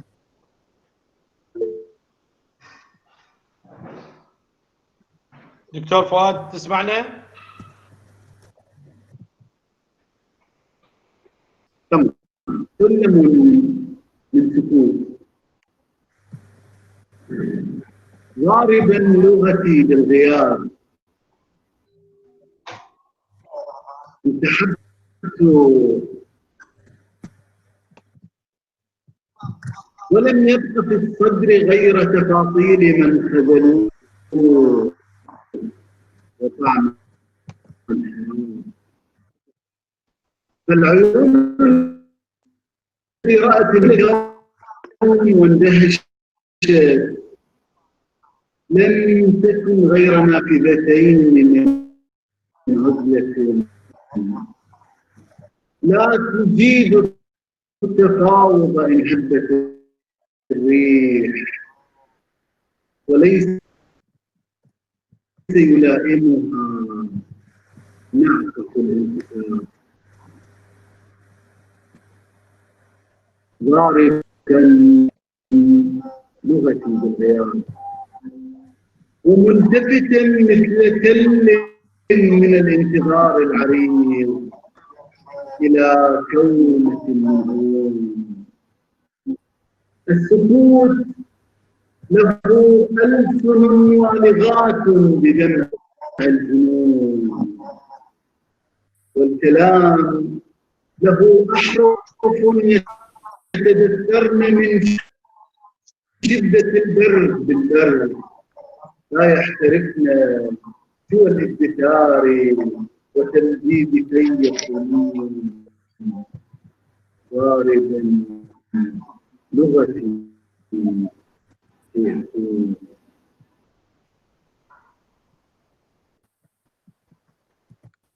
إنني أتحدر من نخلة في حديقة بيتي، جذعها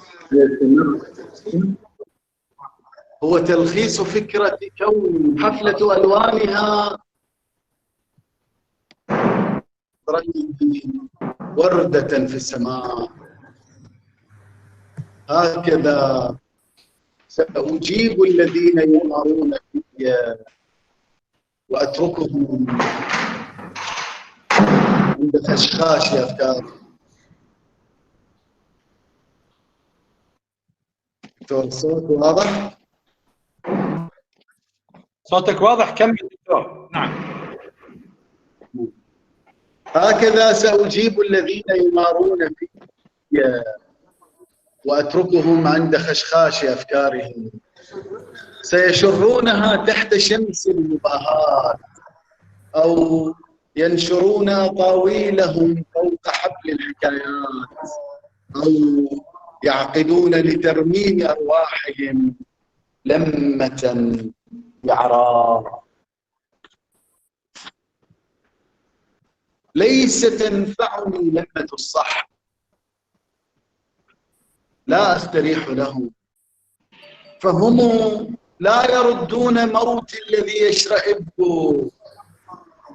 ويقضم من جبهتي الحب وهو يحاصره، العمر وهو يعاقره، الذكريات التي بدأت تتآكل من شدة البعد بيني وبين الحياة، التي لفها الصحب باللافتات وخطوا عليها سيكتب آخر ما يشتهي ويموت. أيها الصحب يا خالقي دمعتي ومثيري غبار التذكر، كي تسطع الأمنيات على سلم المخفوت. سأمر كما جملة ستمر على صفحة سوف تكتبني مرة ثم تسلمني بعدها للسكوت.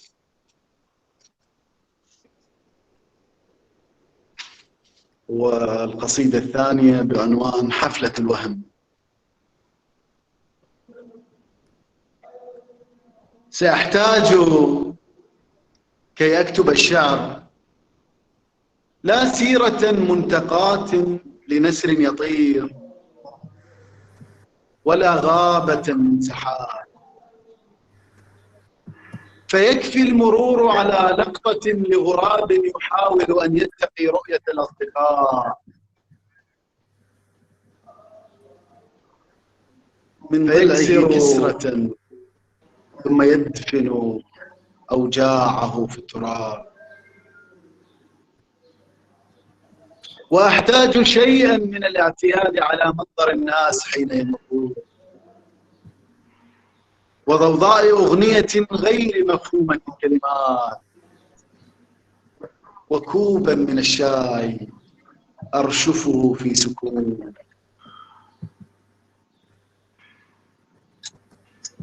وأحتاج أن أكتب العمر، وردة أيامه سوف تذهب إن ظل كل الذي يدعي أنه الشعر مقتبسا من عوالم توقظ مثل نداء بعيد. رفوت به عطبا في الوريد ولم أتقن الاحتفاء بفاخدة فوق مئذنة أو نهار جديد. سيحتاج والشعر يحفر في القلب أسئلة كالقبور نقيم عليها ونبكي لديها وليس لها أو لأفراحنا من نشور عبر ناصعة. إذا تسمح لنا دكتور فؤاد قد تكون الأخيرة يا حقيقة. تمام. إن شاء الله. السماء تلمع أنجمها والسلالم تقضم كذبتها في الوصول والسطوح المريضة بالتوق والشوق والوشوشات الخفية تتسلى بوهم أذاعته عن نفسها فهي عاكفة بانتظار الإشارات والهمهمات التي أولتها على أنها سر أول مشهد عرينا تم الغواية واستهدفته المناجل حتى اضطررنا إلى البحث عن أغنيات تكون بالقرب منه وضمخنا فيه خريطة قلب قريب إلى الغيم يشبهنه في حبال الأكاذيب ويشبههن على غير عادته في الهطول. السماء تلمع أنجمها كل يوم وتظهر زينتها للعراء وهي لا تتوانى إذا لونتها أكاذيبنا عن طلاء الأكاذيب بالأزرق الاشتهاء وهي تدري بأن الفراغ المؤثث خلف التماع مصابيحها محظوظين غير أن الحكاية تكبر مثل خطوط دوائر يرسمها عابث لا تريد دوائره الانتهاء. نحن نرسم كذبتنا المنتقاة علانية وهي تغزل كذبتها في الخفاء. سوف أحتل آخر مقعد صدق بصحراء روحي وأعلن أن التفاهات مملكة لا يحيط بفهم حقيقتها. طاردو الغيمة المستريحة فوق ضفائرها المستديرة عن واجهات السماء خابطو الماء عند مرور سراب ضباب مستعيرو ملامح أسيادهم آكلو مجد أرواحهم سارقو هم من علموهم ممارسة الغيب وانزلقوا نحو عزلتهم يطعموها الظلام الممضة وتمنعهم عبرة لا تعوضها حفنة من ضياء. شكرا جزيلا لاستماعكم. تشرفت بحضوركم وبحضور هذه الورشة وشكرا جزيلا لكم. المايك لك دكتور أيسر. شكرا جزيلا دكتور بارك الله بك على هذا الرائع. شكرا جزيلا دكتور عمر. أستاذ عمر. دكتور أيسر. نعم أنا وياك. نعم. راح نعرفه قبل ما نبدأ نطلب من الأستاذ استبرق تلخيص لفكرة الدكتور فؤاد البروفيسور ويليام. نعم أتقدم بالشكر لأخي وصديقي للشاعر الدكتور فؤاد وأتمنى له كل الموفقية والتألق إن شاء الله. أوجه كلامي لدكتور فرانك محاولة مني لتوضيح معالم قصائد هذا الشاعر الكبير. Dr. Frank, will you hear me please? Do you hear me please? Yes. Yes, I hear you. Allow me to introduce to you the poetry you've just listened to, which is written by Dr. Fuad, if you please. Thank you. Yes, I'll start by highlighting three important things. The first one is related to the role, especially the vital role, the personal experiences of the poet played in shaping his poetry. As I know, Dr. Fuad is one of the residents of Anbar province who was displaced in 2014 due to the fall of Anbar in the hands of ISIS. So this painful experience shaped his poetry in a unique way.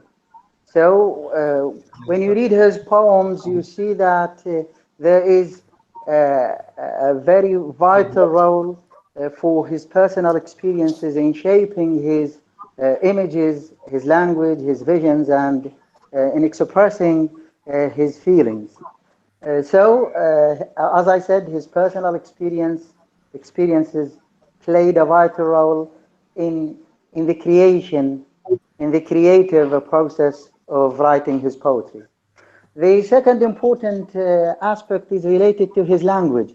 As I examined his language, I found it at sometimes rich, simple, symbolic, and at other times complex and unfamiliar. So his language is a mixture of simplicity and complexity.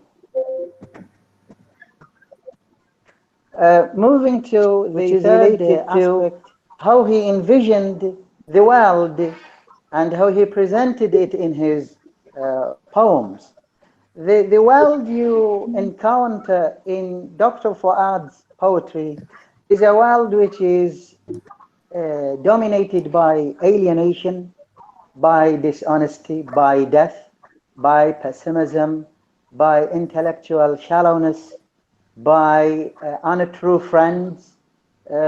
It's a world in which even language fails you. Everyone fails you, even language. Sometimes your poetry fails you. So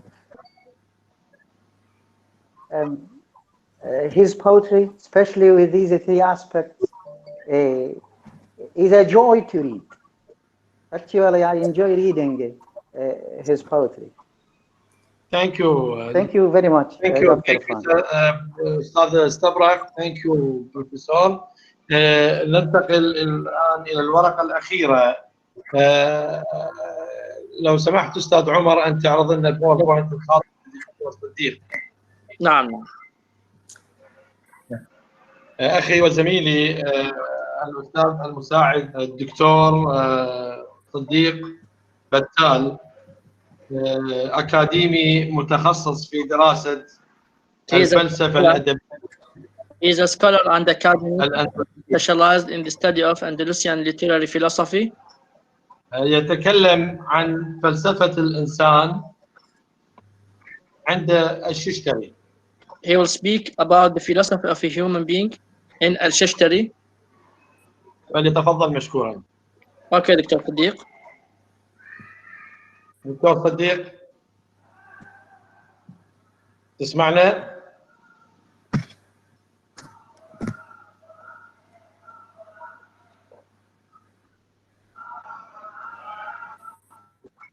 دكتور صديق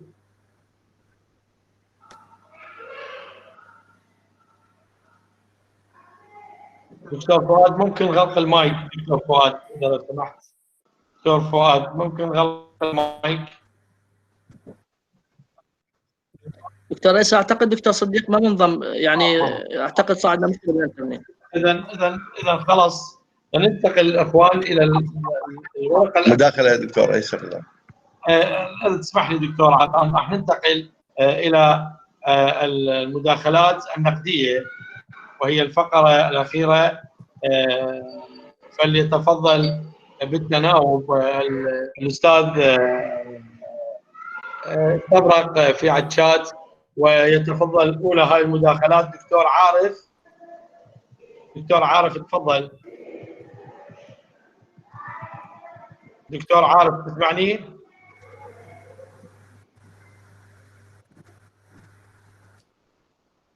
دكتور عارف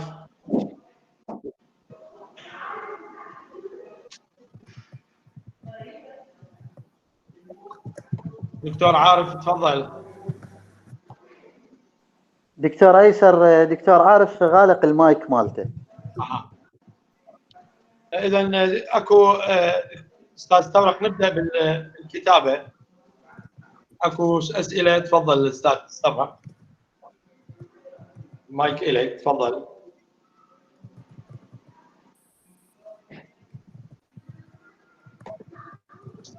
استاذ استبرق تفضل. معك يا دكتور ايسر. انتظر اسئله المشتركين والحاضرين بالورشه، وحالما تصلنا الاسئله راح ابدا بالسؤال لدكتور فرانك اذا تسمح.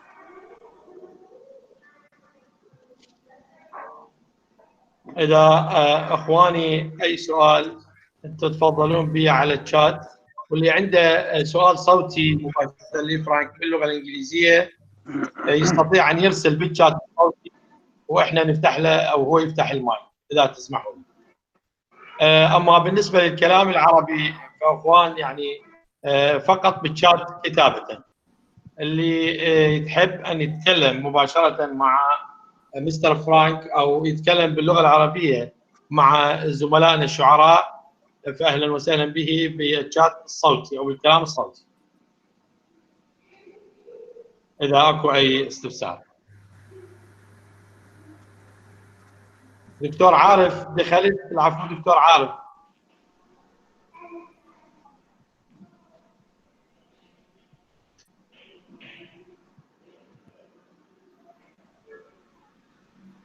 اي نعم استاذ استبرق. نعم دكتور، اذا تسمح لي اطرح سؤال لدكتور فرانك بما نحصل على بعض الاسئله.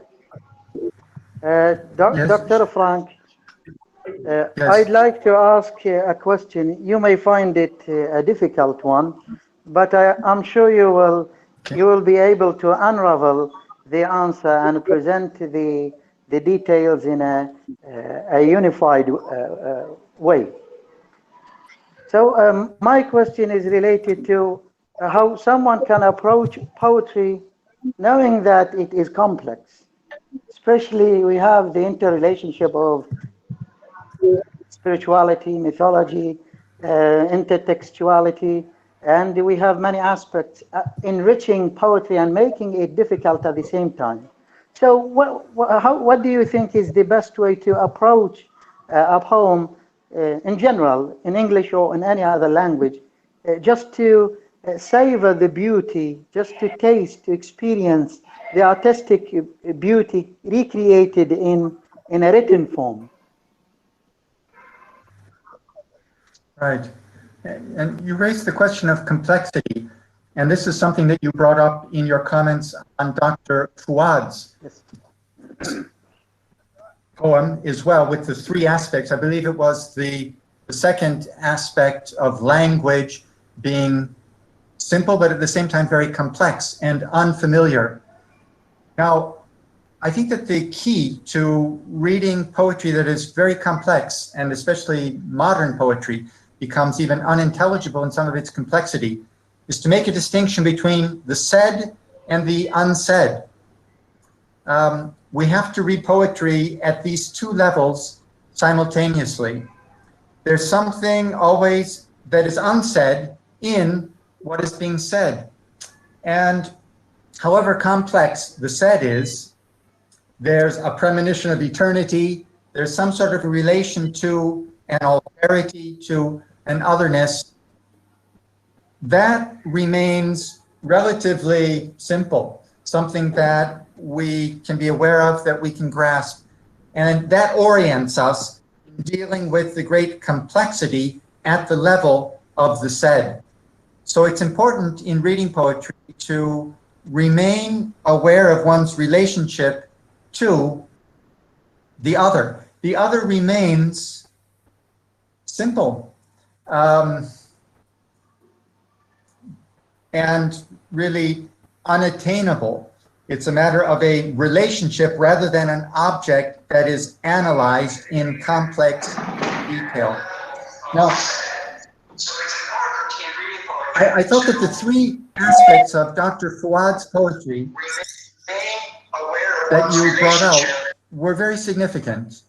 I heard the tone of lament in the poetry that Dr. Fuad read without really knowing what it was about, but I could hear that it was very personal, and then I understood that there was this experience of displacement because of ISIS and Anbar being affected. And that was then very audible in the poetry. Of course, poetry always has a personal aspect that then opens up onto something that is universal, right? Poetry communicates from a personal position to a universal meaning. And I think that that is really the measure of a successful poem, even though another aspect that was underlined was failure, that even language was failing the poet. Friends fail, the political system fails. This experience of failure is also crucial, I believe, to poetry as a way of opening the human mind and soul to eternity, to another reality. It really is only in the experience of failure within our language that we are oriented towards the beyond of language. Poetry, language has to fail, even the very best poetry. An example that is dear to my heart is Dante, the Divine Comedy, the Paradiso. The ultimate poem by Dante is all about failure, the failure of language to be able to convey the experience of the ineffable. And I think this is a common experience of poets. I'm guessing that it's one that Dr. Fuad communicated in his poem as well, and that beyond the failure, even the pessimism, there's some sort of an opening to a hope, to a possibility, to something infinite. Because when words break, they break open to the unsayable that is always there behind language. And I think that that is able to take us beyond the complexity in which we are mired and create a kind of wholeness in the soul and a connection with the other and with eternity. And that the very failure of language is crucial to that experience. So my answer to your question really turns on this distinction between the said and the unsaid. Those two dimensions operate together in poetry, and we need to try to keep them both in focus in order to understand and in order to be uplifted by poetry. Hello. Yes, thank you. Sorry, because I'm left the exam because the NEET, because I have something and back. I don't really see everything, but I want to open a project for study comparative literature, because I'm studying comparative literature. I have 2 books, but in Arabic. I don't know if you want to open the project to write the book for that object. Well, you can, if you have my email, you can send me a PDF. Pardon? Yeah, I unfortunately do not know Arabic at all. I work in almost, in all the major European languages, and I would love to learn Arabic. I have urgent to learn Arabic because I have Russian language and Persian, maybe little Italian. But I don't know if my English is good for talking. But I want to open project for writing a big book in that department. Well, I wish you luck with that. And your spoken English is fine. I've understood you. Okay. Yes, thank you. Dr. Frank, let me move to the second question. which is concerned about the notion of immortality. One of the attendees asked that, are you with me, please? One of the attendees has this question: is the notion of immortality changeable? Yes. Excuse me, Professor Frank. Excuse me, أستاذ طبرق، إذا تسمح لنا انطينا ابستراكت عن السؤال اللي سألته زميلتنا وجاوبها دكتور فرانك ولو بشيء سريع أو لمح. نعم، هي دكتور تسأل عن عمل مشروع كتابة كتاب عن الأدب المقارن حسب ما افتهمت، وتطلب المساعدة بهذا الجانب. دكتور فرانك ما عنده الدراية الكافية باللغة العربية وما استطاع أن تصل إليه رسالة المتحدثة. إذا انتقال للسؤال الثاني من يجاوبنا هم تعطينا أبسطها. خلي تفضل. Shall I address then the second question of immortality, which is an absolutely crucial question, very, very important. How could any question be more important? And of course, one of the issues is whether we're talking about a kind of personal immortality of the individual mind and soul in which you retain your personal identity, or are we talking about immortality in the sense of becoming one with all forever, a kind of pantheistic sort of immortality that you find expressed in lots of poetry, romantic poetry, for example. There's a theory even by Averroes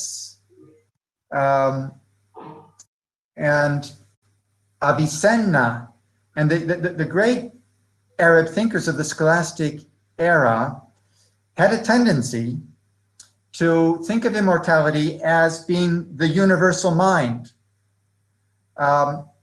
not the individual historical person, but rather living on as a Platonic idea in the universe of universal mind.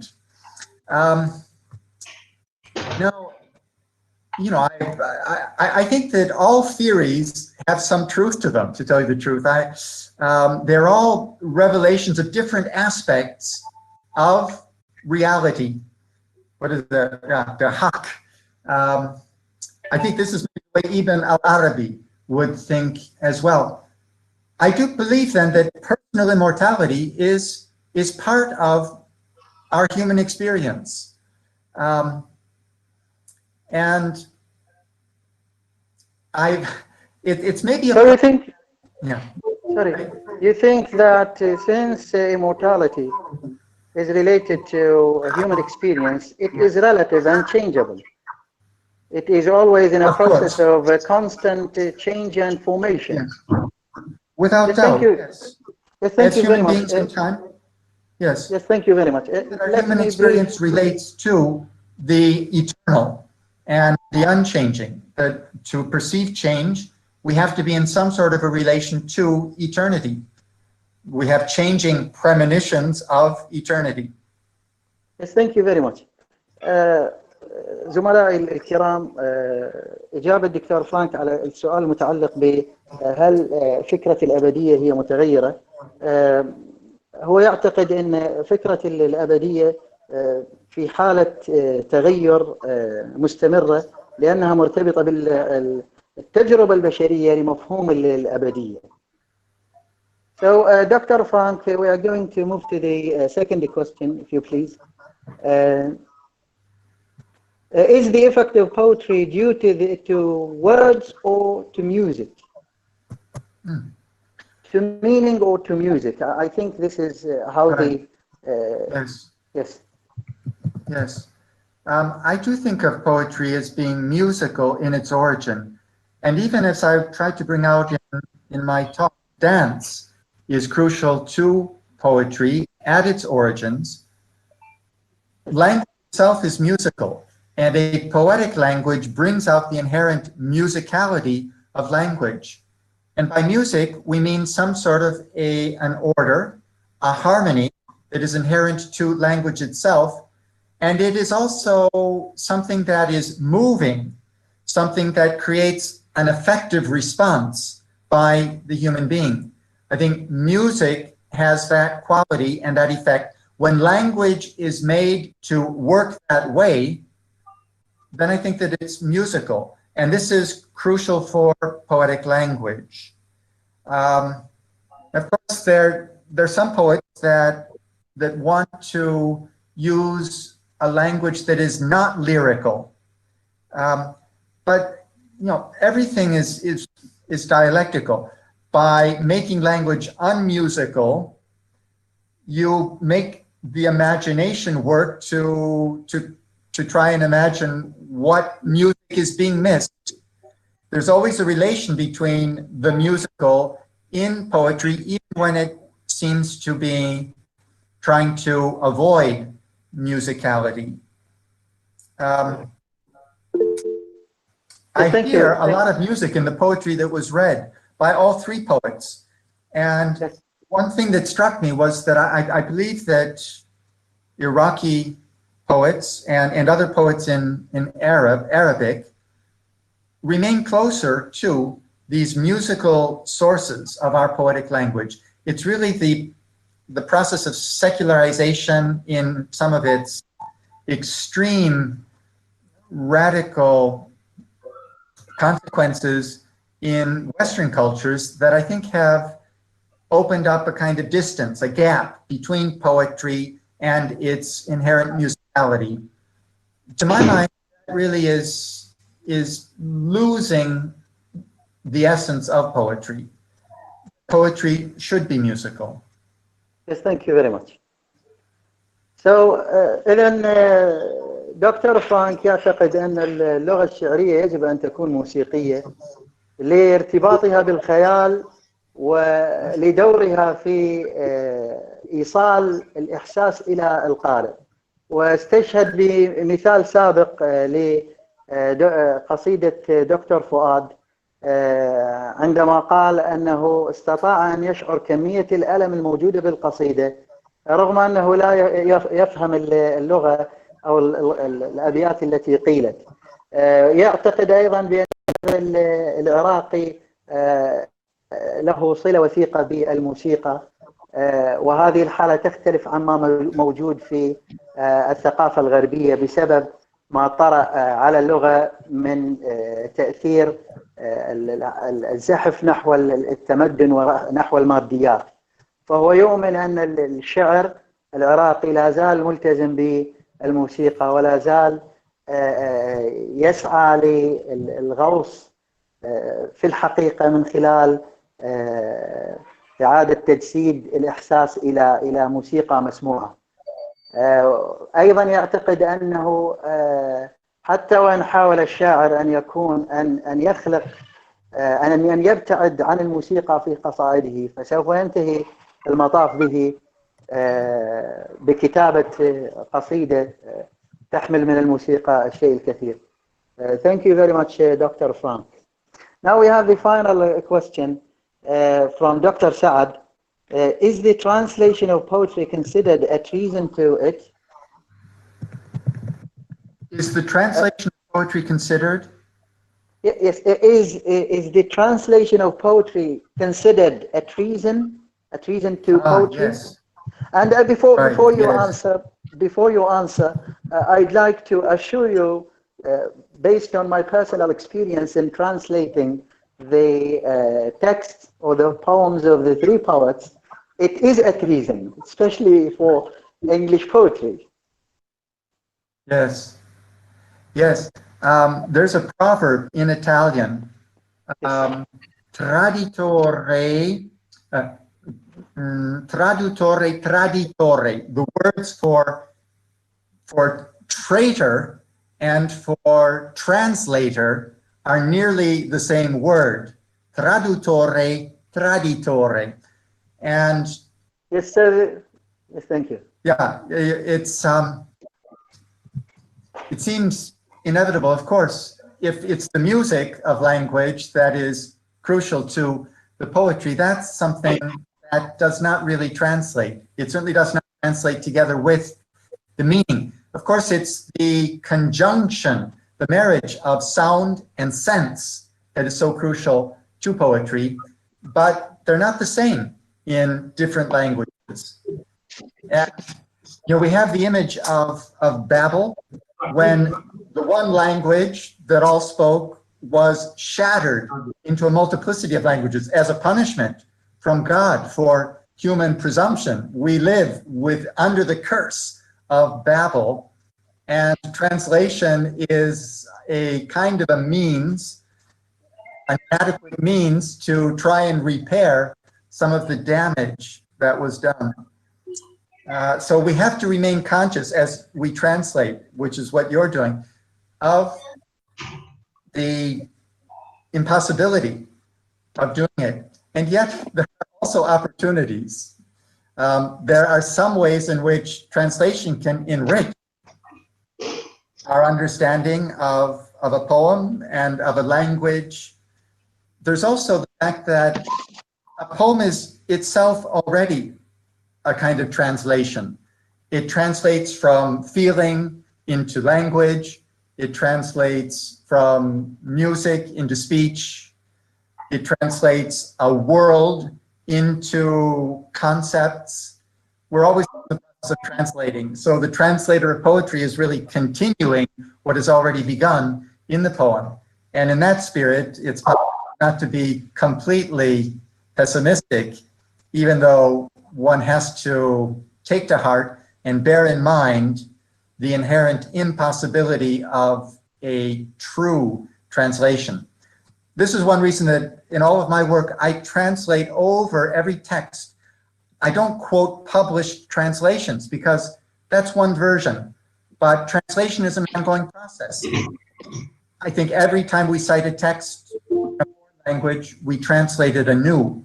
It's never complete or exhaustive. Thank you, Professor. سأستبرق أبسط لو سمحت عن السؤال. Now, thank you, Dr. Frank, for these insightful remarks concerning the idea of translating a text and whether this act is considered a treason or not. ملخص ما تم طرحه من قبل دكتور فرانك يتعلق ب وجود صعوبة الترجمة والمشاكل اللي ممكن تسببها أثناء محاولة المقاربة ما بين الإحساس والمعنى. يعني لأن هذه تعتبر المشكلة الأساسية بالنسبة لدكتور فرانك، محاولة التقارب ما بين الإحساس والمعنى وإعادة إنتاجهم أثناء ترجمة النص. هو يعتقد بأن القصيدة وإن كتبت بلغتها الأصلية فهي تعتبر نوع من أنواع ترجمة المشاعر وترجمة الرؤى من قبل الشاعر. لا يرى في نهاية المطاف أن الترجمة فعل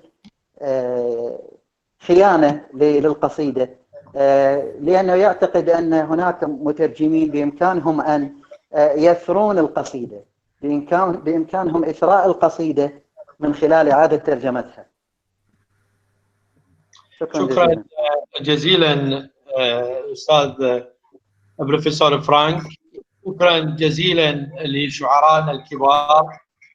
شكرا جزيلا بشكل قطع النظير للرائعين الاستاذ سعدون والاستاذ ايسر. يتفضل الان الاستاذ المساعد الدكتور عبد صايل ليلقي كلمته الاخيره لتوديع الورشه، شاكرا الاستماع وطول الصبر الذي كان طوال هذه الفترة. تفضل مشكورا دكتور عاطف. شكرا لك اخي دكتور ايسر. حقيقه عندي ممكن دكتور العفو اذا تسمح لك يعني جمله مداخل. اي نعم. استاذ عمر اذا يتهيأ للترجمه مع الدكتور عارف. نعم. حقيقة أنا أردت أن أتداخل مع البروفيسور ويليام. يعني كما تعرفون أن العقل الشعري ينطوي على بنيتين أساسيتين.